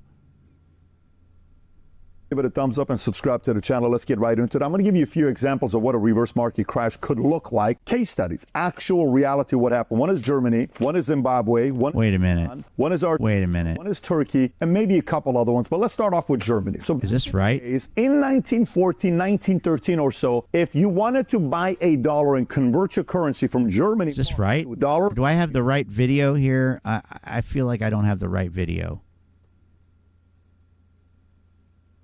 give it a thumbs up and subscribe to the a reverse market crash. Is that did I just get rickrolled here, sort of, or what? What is going on here with this valuetainment video? Is that right? Let's move on to the next one here. I mean, maybe I should just let it play, but I started thinking for a second. I said a run up. I know people would be like, "Oh, only the flow's calling for a Moass." He said it's gonna squeeze. No, I'm not saying that. That's not what I'm talking about. What I'm talking about is something simple, basic and simple, right? A run up of a couple of bucks, maybe $8, maybe even breaking $10 would be great. Something like that. Not a Moass or shred squeeze. Just a nice little run up. Now, obviously, if it does do anything to the upside much greater than that, great. I'm happy. If you're in, you're making money, that is fantastic, okay? Is this an opportunity to buy in at market open possibly? You know, again, it's AMC. It could go even further down. It could hit the $3 range, the $3 range. Who knows? Nobody knows what's going on with AMC. It's absolute gamble to some degree. But as the algos go, they usually repeat themselves, things happen, and it looks pretty good in my opinion. It's my opinion. I'm not a financial advisor, but here it goes. Well, that's an pretty uninformed opinion then. I mean, okay. Sorry, I didn't even realize I wasn't showing who it is here. Well, I mean, it's hard to say what caused a dollar to rip like that, but I mean, if I had to guess, shipping tensions in the Red Sea and the perceived escalation of disruptions are becoming real now with United States ships, United States flagged ships, right? Ships that are sail from the United States. They bear the United States flag, are being targeted. So I think that's probably a big factor. Also, you got Israel, Palestine at 100+ days, and as escalations there. You had, I believe, elections in Taiwan, which, you know, and China. So there's a lot going on. I don't know. I'm just throwing stuff out there. But, oh, wow. Did it really just leap up that high? Hold on a second here. This actually is going to be, if this, I might just made a lot of money tomorrow. I might tomorrow might be my last day of work type of deal. Not really, but yeah, it did just gapped up here. Yeah, I mean, and I've been saying for a while like that. I thought we should be seeing it kind of bottom and bounce here, and it sort of did. But then we went into this consolidatory thing for the beginning of the year, and it kind of drifted up. But I mean, here we go. Hopefully, maybe. I mean, hopefully, in terms of my positioning right at this moment. I'm certainly not hoping that things fall apart just for the sake of them falling apart. But, you know, we'll trade whatever happens, right? It's not really that. What about CSI writing 500-page argument of fiduciary duties to shareholders? Oh, boy. He or his AI? You know, which one is it?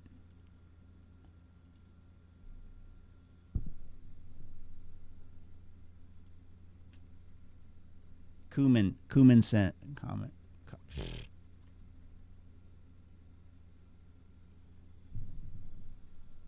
All right, this will be the last video so that I may get on with my evening.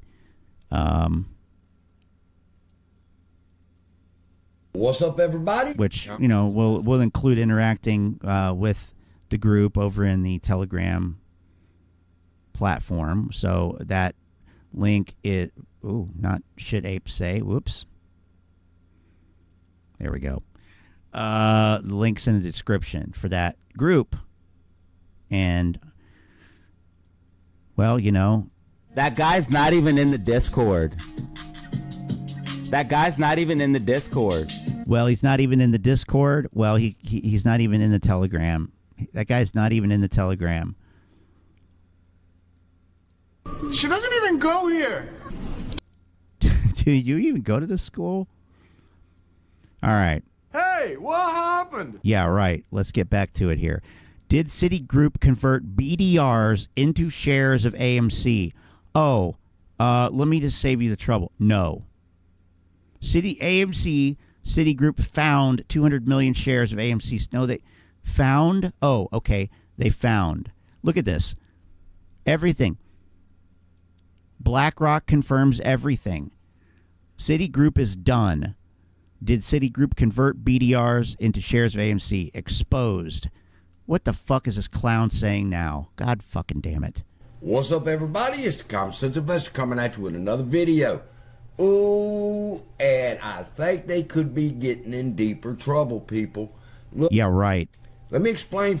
Well, that would imply that they have to be in whoever they are, have to be in trouble, whatever that means. Like a fucking adolescent here. Oh, you're going to get in trouble. No. You're going to lose all your fucking money if you listen to these fucking clowns. First, how I come up with 510 million shares that Citigroup has laid claim to that they possess, okay? Because something has happened. They've found... What are you talking about? Does it say that on a fucking 13F? Does it? Are you going to show a fucking ownership disclosure filing? Or are you going to do some other fucking gymnastics? Like, yeah, right. Let's see the fucking data. Let's see it, Mr. Smoking Gun. 200 million shares of AMC. I don't know where they found them. I don't know where they got them from, but That doesn't even make sense. There is nothing physical to be found. You don't find shares in the modern... This fucking break. Why I say that. Now, this is going to be speculation, simply because I just found out about it. But give me a couple of days to do the research, and it might have to come out in discovery, but check this out. Wait a minute. Did he... Wait, hold on. I say that. Hold on. Of AMC. I don't know where they found them. I don't know where they got them from, but I'm going to show you in this video why I say that. Now, this is going to be speculation, simply because I just found out about it. Oh, okay, so let's rush to put out a fucking video, because here, what he says next. Couple of days to do the research, and it might have to come out in... Oh, so... he needs a couple days to do research to actually verify it, which means we're dealing with retroactive DD. We will be dealing with retroactive DD. He's asking you to believe it first, and it'll be, shoot first, ask questions later. That's retroactive DD. You can't do that. No, you're supposed to do the research before you tell everyone about it. Or you don't use language like, what was it on your fucking exposed? Citigroup found. Brazilian shares missing. Couple of days to do the research, though. Oh, yeah. We'll trust that you'll come back with the actual fucking data. Because that you have such a track record of doing that. What the fuck? What in the actual fuck? Discovery, but check this out. You're not going to get to fucking discovery. The only thing anybody's going to discover is how much of a fucking idiot you are for putting yourself out here, knowing that you are way, way, way, way, way out of your fucking league. Wow. Okay. A few months back, when Al from Boston filed his lawsuit, okay, there were 3. That is a liberal ass use of the term word lawsuit. Because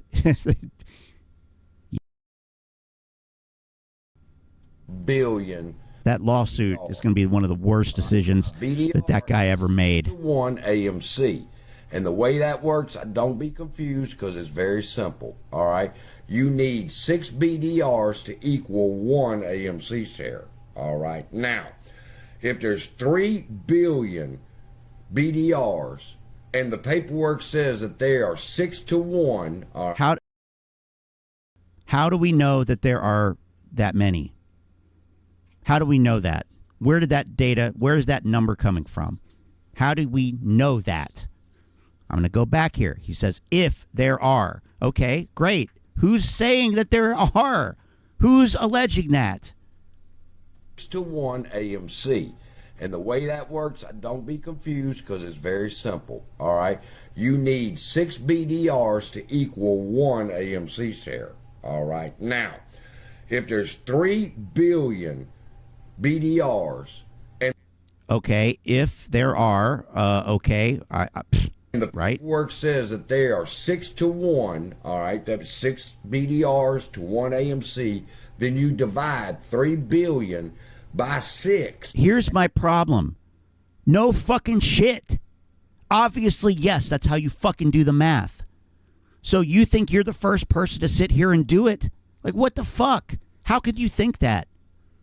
That gives you 510 million shares of AMC. I'll interject something right here. But no, but it never, nowhere does it say that that's how many BDRs there are. It nowhere does it say that. Every other BDR shows you the total number of shares in the float where that stock is listed on its home exchange. That's what that number tells you. We've been over this, right? I thought we had. I thought he had been shown that. But somehow it'd be like Yahoo Finance showing the float for AMC and, you know, him trying to say that, well, you know, Yahoo has their own copy of the float or something. It doesn't make any sense. Makes no sense. Like, it's not, it doesn't, it just does not compute. That's not what is being alleged. If it were this obviously overt, plain, out in the open, unhidden, you would not be the fucking first person to ever fucking see it. It's kind of the opposite. This is so fucking retarded a take that it takes someone as fucking stupid and clueless as this to say it, to actually fucking have the nerve to say this fucking shit. What a fucking dumbass. You are a fucking retard. A better way to holy fucking shit. Okay. Let's say, for example, you got bananas. Oh yeah, let's use a fucking banana analogy. That's a great fucking idea. But in order to get one apple, you got to give them 6 bananas. So you got 6 bananas to every apple. Understand? So when you're talking about converting bananas to apples, BDRs to AMCs, There you go. But we're not talking about converting them, okay? All right, whatever. I keep muting myself accidentally. All right, great. So happened to be the float of AMC at the time. So my point is this. When Al from Boston filed his lawsuit, there were 3 billion BDRs on the Brazilian stock exchange. No. How do you know that? How do you know that? Where does it say that? It describes the fucking float. You are assuming that it means that there's that many. Every other documentation does not support that. Every other BDR, it's clear what that means. How are you? This morning, when I went to go to the site, you can't convert them because that's not what. Nobody is talking about converting anything except for this fucking idiot. Screenshot so I can put it in as an exhibit. It's not 3 billion anymore. It's 1.1 billion. Take a look at this. This is from Bloomberg. You can see it's on a delisted ticker. So yeah, that'll be accurate. Why would? What a fucking clown. 34 BZ. All right, that you got to be fucking kidding me. This is the best thing that this fucking guy has to do. With this is Jesus fucking Christ. To 6 AMC shares, and they've been delisted. Okay, now it's important to note that they delisted this 4 days after Al from Boston's lawsuit was filed. Okay, 4 days after. Oh, well, that must be why then, I guess. Lawsuit was filed. The Brazilian market delisted the Brazilian BDRs of AMC off their exchange. All right. And here, if you look at the statistics, it shows you that there's been no volume in the last 30 days because they've been delisted. But the shares outstanding is no longer 3 billion. It's only 1.19 billion. That means they have somehow cut the Brazilian depositary receipts in half. And the only way they can do that is if they converted them from Brazilian BDRs to AMC shares. And in order for that to happen, Citigroup would have needed 200 million AMC shares. This slippery slope of retardation. I mean, no. Like, crypto tokens cannot be converted to shares and vice versa. Representative depositary receipts on another foreign market or theirs on our market cannot be converted to something else.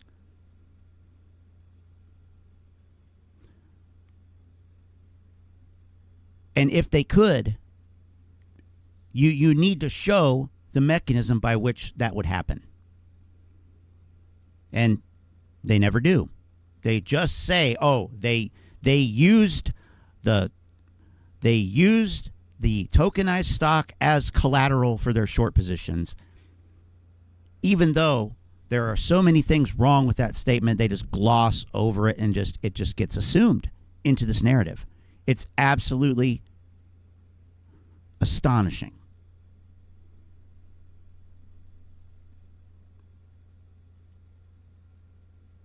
And if it was so easy to do, why even bother to create the fucking depositary receipts in the first place? Why not just transfer it over, convert them, as he says? Well, because that's not how it works. That's why there's something called a depositary receipt, which is like I'm putting these shares in layaway so that we can trade them down in Australia or whatever. So they're going to be traded in one place only, essentially. That's the idea. So if they can just bypass it and convert them and whatever, find them and or lose them and whatever else, why would anybody even buy? It doesn't make any sense. Like, there are ways that things are done that I'm not familiar with. That doesn't mean that I'm going to sit there and say that it's fraudulent or that it doesn't work that way, especially without having done the research and then saying, oh, give me a couple days to do the research. Trust me, I'll come back retroactively with some retroactive DD and prove it to you. Fuck you. You haven't proved a goddamn thing. Again, like I said, except how fucking retarded you are. And how retarded you believe everyone else is. Well, I got something. Bub, no. Ain't happening. And guess what? You can give this guy money. Why would you want to give this guy $2 to say thank you? I should be demanding $2 back from you for wasting my fucking time. You owe me $2 fucking dollars. Now, I'm going to be honest with you people. Bitch. With the way that these people can fuck up our markets, I can believe that Citigroup got their hands on 200. Oh, of course. Yes. Let's go with some, some sentiment whitewashing here. Oh, yeah. I love this. Especially in all this dilution bullshit that Aron's doing, all right? And when Citigroup is the one that's doing the underwriting, they getting free shares too. So is it possible they could have got 200 million shares? It's very possible with the way these scheming motherfuckers do things. But the point is this narrows something down. No, what you just showed is that you don't understand. Like, all of that was bullshit. Okay? All of what you just said was a bunch of bullshit that you were trying to sweep under the rug. And I'm saying no. No, no, no, no. You don't bring up very specific evidence. Like, oh, I found these. Well, you didn't find fucking shit. You did a fucking division problem. Congratulations. Okay, number one. Number two, then, after introducing this thing that you haven't actually shown or proven or done any research on, except for a fucking division problem, which we all did months ago when we actually looked at this. You can't make this shit up. Then you throw in there, well, this whole thing right here. Group is the one that's doing the shit that group got their hands on. Who can see shares? Now, I'm going to be honest with you people. With the way that these people can fuck up our markets, I can believe this is subversive type of influence here. Distrust, conspiratorial, absolutely right in line. It's saying, how corrupt they are. Garbage. That Citigroup got their hands on 200 million, especially in all this dilution bullshit that Aron's doing. All right. You mean the shit that they did, the company had to do in order to stay listed on the stock exchange? Because if not, they probably would be delisted now. That bullshit. Like, what do you think, that they just did this for fun? Like, what?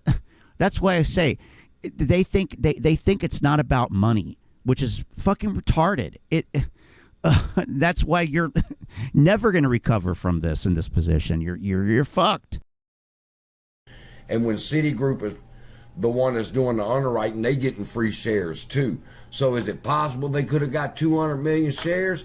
It's very possible with the way these scheming motherfuckers do things. But the point is this narrows something down for me. This tells me that Al from Boston filed his lawsuit and there was 3 billion BDRs. And within 4-day period, half of them BDRs disappeared and were converted into AMC shares. So now, bitches, I know where to look. I know that time frame of 4 days of when y'all. But that's not. So we would. But that's not. No, you don't. Come on. God fucking damn it. Are you fucking kidding me? No.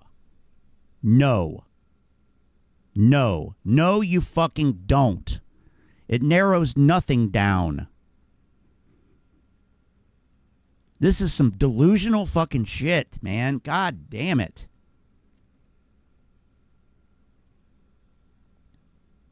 Yes, this is... God Be fucking... looking forward to it in discovery on who you gave them to and how you got them. So with that, that's where we're going next. I think I'm going to take a couple days off from the legal law shit. You should take more than a couple days off. You should take a couple forevers off, okay? Like, for real, bro. No. You take a couple days off. Yeah, good. You take a couple of days off, because I know a guy. I mean, I don't know. Give me a fucking break. Give me... Yeah. He probably won't even do it. He probably won't even take a couple days off. He probably won't even do it. I got something in the works. They never do what they say they're going to do. See how that turns out. Especially this. And I just need to clear my head a little bit from the legal shit and maybe do a little writing. All right, so with that, that reminds me. Get this book right here, 1/20/25. All right, people. First off, it helps me, number one. Number two, it's the story about open borders. All right, and the results of it. That the story. What the fuck? What? What the fuck? So this guy is a straight up right wing fucking grifter now. Look at this. Oh, it's all about open borders? What in the fuck are you talking about? Oh my God. Take that shit to fucking Newsmax. I'm not listening to that. No. No fucking way am I listening to that. Fucking garbage. What a fucking clown. You fucking retard.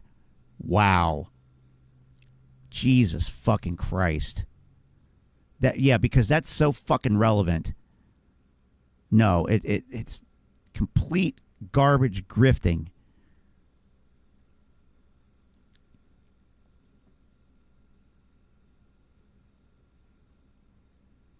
All his videos do is give you an aneurysm. Yeah. God damn. AMC is about to perform a share buyback. What? Oh my God. These fucking clowns will not let me fucking end this fucking stream. This is only less than 10 minutes. He shit this fucking thing out. Oh my God, here we go. Today, I want to talk about whether AMC could be about to implement a share buyback. Fuck you. They did back in 2017. A share buyback. Tons of debt to push the price up massively. I also want to talk about how when one hedge fund collapses, one big hedge fund, the entire house of cards will come falling down. So stay tuned and let's make some money. Guess what? If that happens, you're not fucking making money. Okay? You little fucking twat. Now I'll dive straight in with the key information. So, Jason has tweeted this extract from AMC's financial statements from 2017, back when they implemented a share buyback. Oh, look! More fucking retroactive DD. Let's go back to the fucking statements from 2017 and pull some fucking shit out of context. Wow. This sounds like something that only fucking happened on fucking Twitter. Fuck you. And your stupid fucking bullshit. Board of directors and senior management at their discretion, taking into account various factors such as liquidity, capital needs of the business, market conditions, and regulatory requirements. It says the repurchase program does not obligate the company to repurchase any minimum dollar amount. Additionally, when AMC Entertainment Holdings decides to buy back its own shares, it can decide to go into the open market and purchase up to an approved limit of shares. Therefore, the company has the authority to repurchase its shares without seeking approval from the shareholders. Now, as Jason pointed out, this is extracted from when AMC last did a repurchase agreement back in 2017. And it also adds saying that AMC Entertainment Holdings is not required to publicly announce a share repurchase agreement or the plans for a share repurchase agreement. But, however, the company has made public announcements about stock offerings and debt repurchases in the past, which are different from share repurchase agreements. For example, in November... Oh, you don't say. You don't fucking say that share repurchase agreements are different from debt repurchases, which are different from share repurchase agreements. Yeah, no fucking shit. No fucking shit, they're different. Why are we talking about share repurchase? Oh my God. Get to the fucking point. Wow. For example, in November 2023, AMC announced a stock offering to raise capital, and in July 2022, the company repurchased $72.5 million of its second lien debt at a discount. So AMC could buy back any number of shares without having to first alert the market of its plans to do. They can just... Wow. Okay, let's just jump right to that, even though the next fucking line that he doesn't read is, these actions were publicly disclosed, but there is no public information about an ongoing open share repurchase agreement. Okay. Just go into the market and rebuy. But he says, stock offering to raise capital, and in July 2022, the company repurchased $72.5 million of its second lien debt at a discount. So AMC could buy back any number of shares without having to first alert the market of its plans to do so. That's not what was just said. That is not what was just said. It should be clear. This is one of the clearest examples that I think that there ever could be of bullshit. What he just read and his little summation are two totally different things. Of its second lien debt at a discount. We're talking about stock offerings to raise capital, and we're talking about debt repurchasing at a discount. That's the two things that were just mentioned as examples. Where does he go with it? AMC could buy back any number of shares without having to first alert the market of its plans to do so. No, that is not what was just evidenced. No, it's not. You didn't. And it says there's no public information about an ongoing open share purchase agreement. The fucking one that you mentioned is from 2017.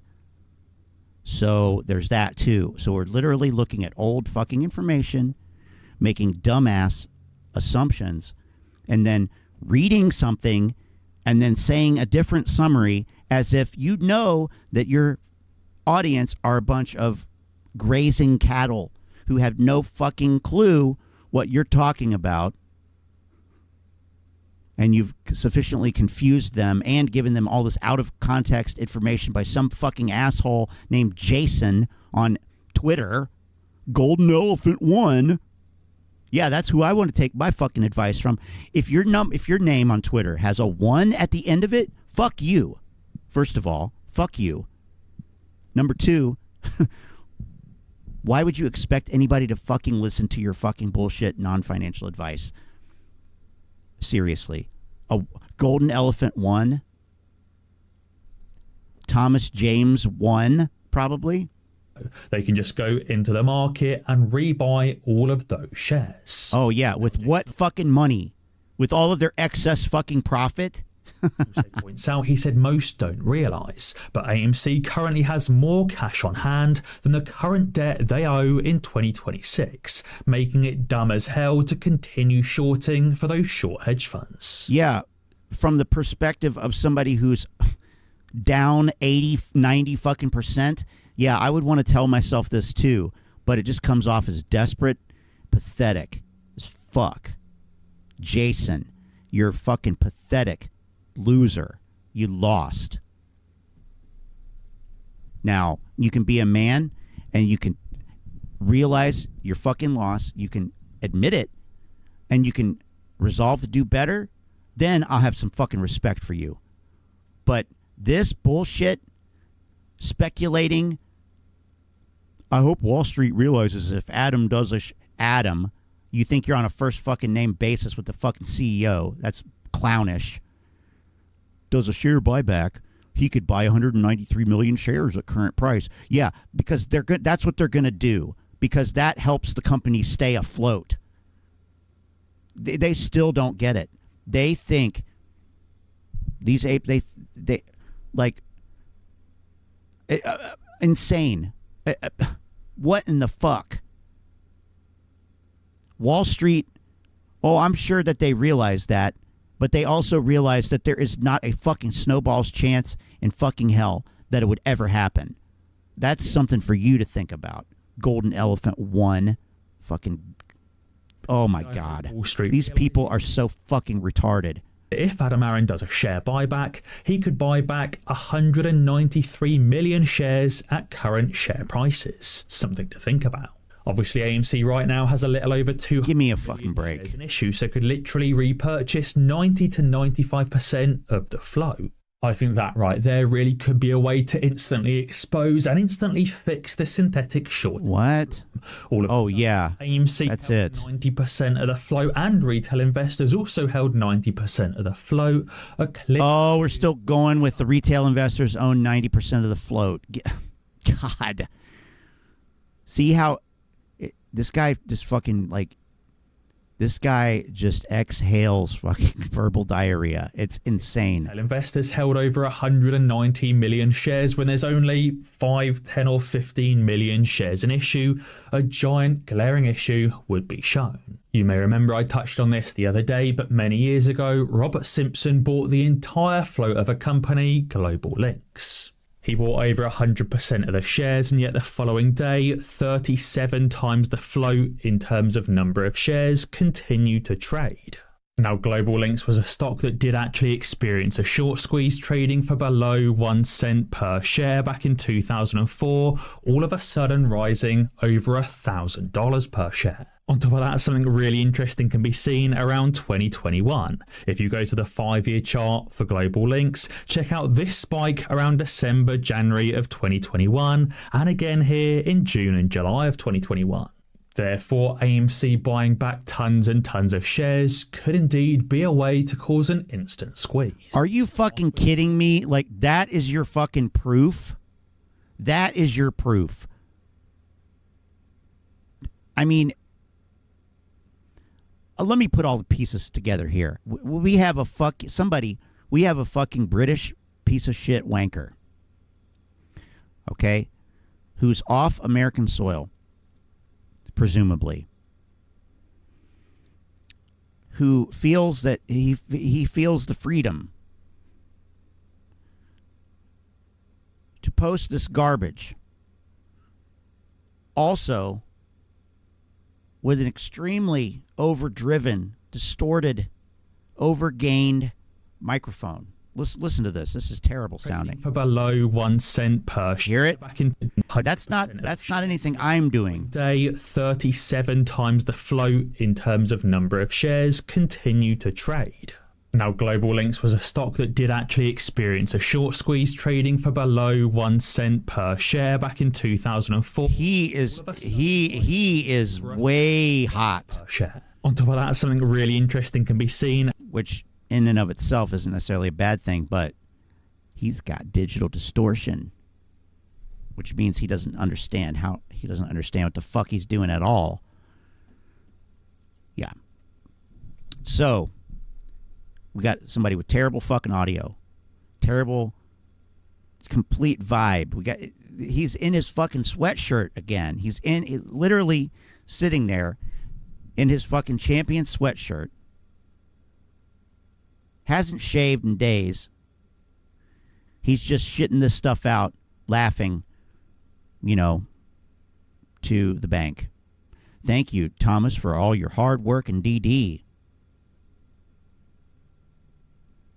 Why is no one talking about how the market cap of AMC is almost the same amount of cash AMC has on hand? Because why would you? So what? That would be genius if they were actually doing it. They sell their shares at offering over market value. All they need to do is buy back in the $4 range and make money selling them again. Yeah, that's not, no. These motherfuckers think that this is, I don't even know. AMC is 100% not doing a buyback in the near future. To even suggest such a thing is pretty questionable.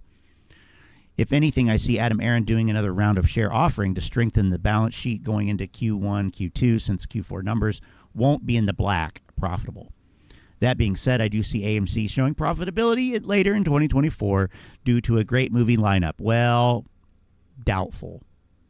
Please don't do clickbait just for the sake of getting views. Lineup. Well, too late for that. That's all this guy ever has done.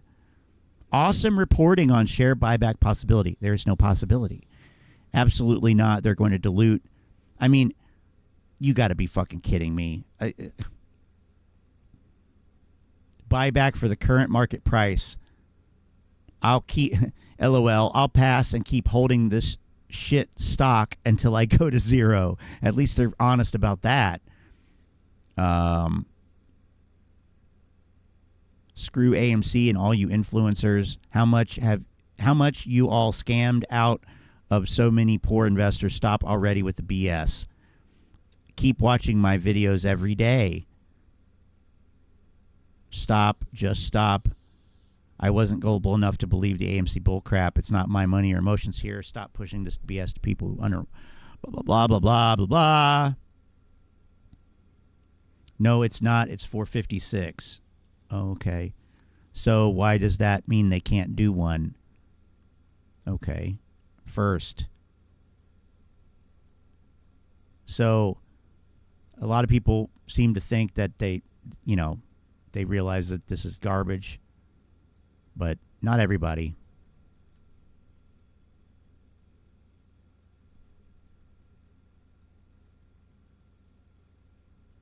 Anyway.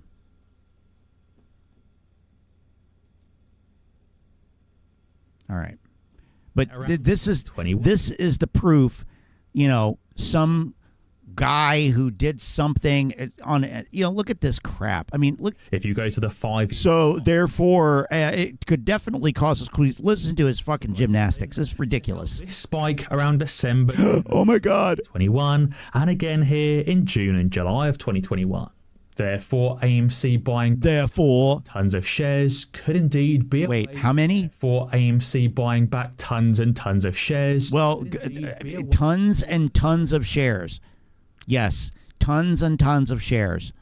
They're going to buy the shares in 2,000 pound increments. What the fuck does that mean? Instant squeeze. Last week was June and July of 2021. Therefore, AMC buying back tons and tons of shares could indeed be a way to cause an instant squeeze. Last week was also... There is nothing that will cause an instant fucking squeeze. Okay? Like, if you believe that, you're in the wrong fucking casino. You are in the wrong goddamn casino. You need to be in the options market. Just kidding. With S to the P making over $16,000 in one day. With Chad making over Do I think that's the case? I don't know. I don't really think that's the case. No, just kidding. $1,400 in one trade. With Icon's mum making $470. Guaranteed millionaire mindset is still in debt. With names in the description below.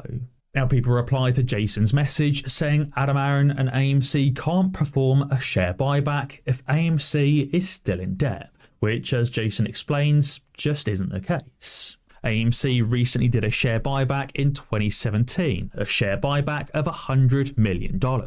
And at the time, AMC had similar debt to what it has now, with $4.8 billion in debt. So covenants don't stop AMC.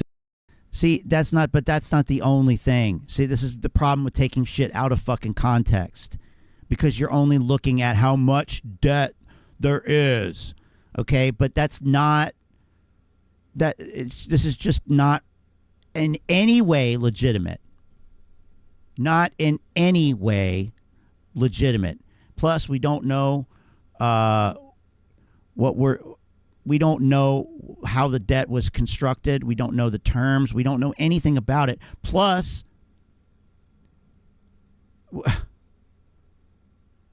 you didn't just have a fucking... Okay.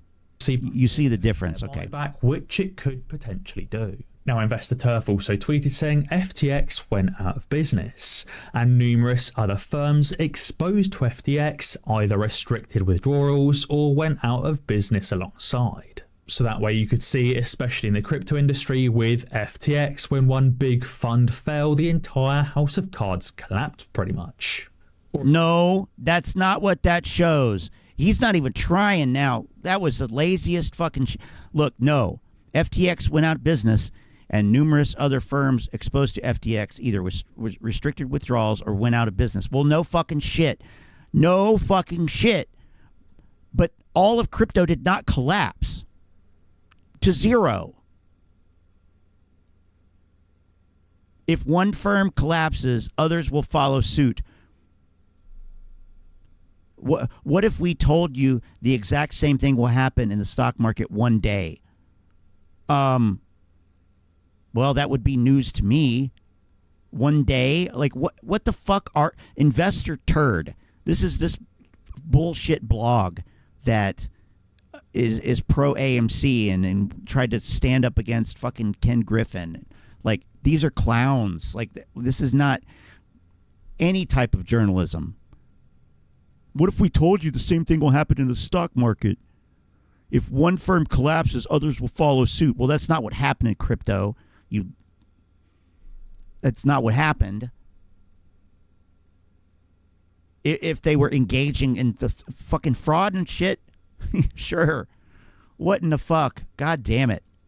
All of the house of cards that were affiliated or affected directly with FTX. And they said, what if we told you the exact same thing will happen in the stock market one day? If one hedge fund collapses, one short hedge fund, one large short hedge fund, the others will follow suit. If someone like Citadel or Virtue or... Again, that's not what was written there. You can't go from quoting something directly to adding your own bullshit editorializations. That makes you a fucking little bitch, for lack of a better term. You're being a little bitch. Yeah, that is called being a cunt. You are a fucking cunt. You are a fucking twat face. You are such a fucking cocksucker. Like, that is so disingenuous. So disingenuous. I know it seems like I'm making a big deal out of it, but it is so insidious and vile. The fact that I can give you money is really, really, really pissing me off. Group 1 trading or someone large like that collapses due to short positions, the entire... Yeah, well, also, there's also that. I mean, of course, yeah. Let's just conflate hedge funds, market makers, all institutional investors in general. They're all the same. They're all the same. They all, give me a break. I mean, it's so stupid. Like, this narrative is dead. That's what this is telling me. That's the point of this live stream tonight. That was a subtitle, whatever. Second part. Shit. And I just realized I was on this. But this narrative is fucking dead. Look at how dead this narrative is. They're back to margin calls.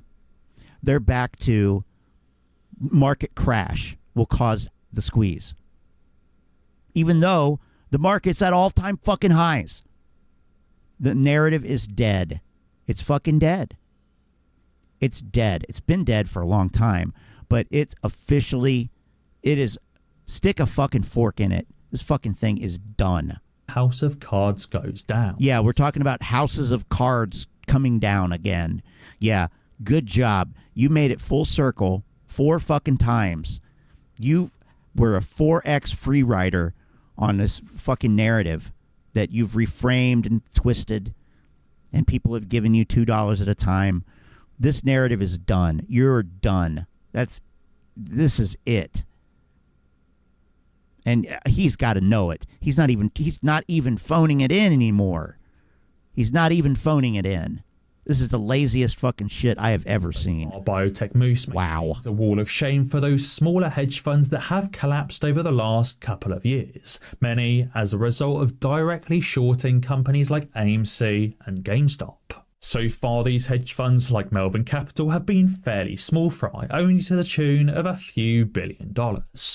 But as more and more smaller hedge funds collapse and that toxic debt and toxic derivatives are passed to the larger hedge funds, when one of the larger funds goes, the entire house of cards will come falling down. Now, MF Hoz and the Cabesi letter have tweeted some reasons or some catalysts that could bring down those larger hedge funds. So MF Hoz has started by saying the 10-year Treasury yield is poised to rally to new highs. Now, this is actually a major deal because Citadel specifically has been putting on or has placed the basis trade, which involves shorting US Treasuries. So far over the last couple of months, they've effectively been saved, as the 10-year Treasury yield has dropped from over 4.7% near 5% down to below 4%. They had been hurting on that trade through most of 2023 as the 10-year Treasury yield has increased, but as I said, it's dropped over the last couple of months. But MF Hoz is expecting this to increase again to new all-time highs, creating significant short losses for Citadel by saying as geopolitical events in the Red Sea.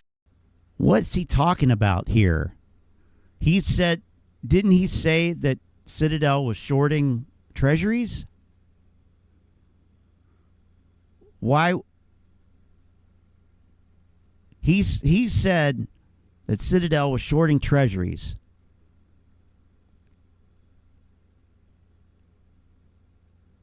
He said that they were shorting treasuries.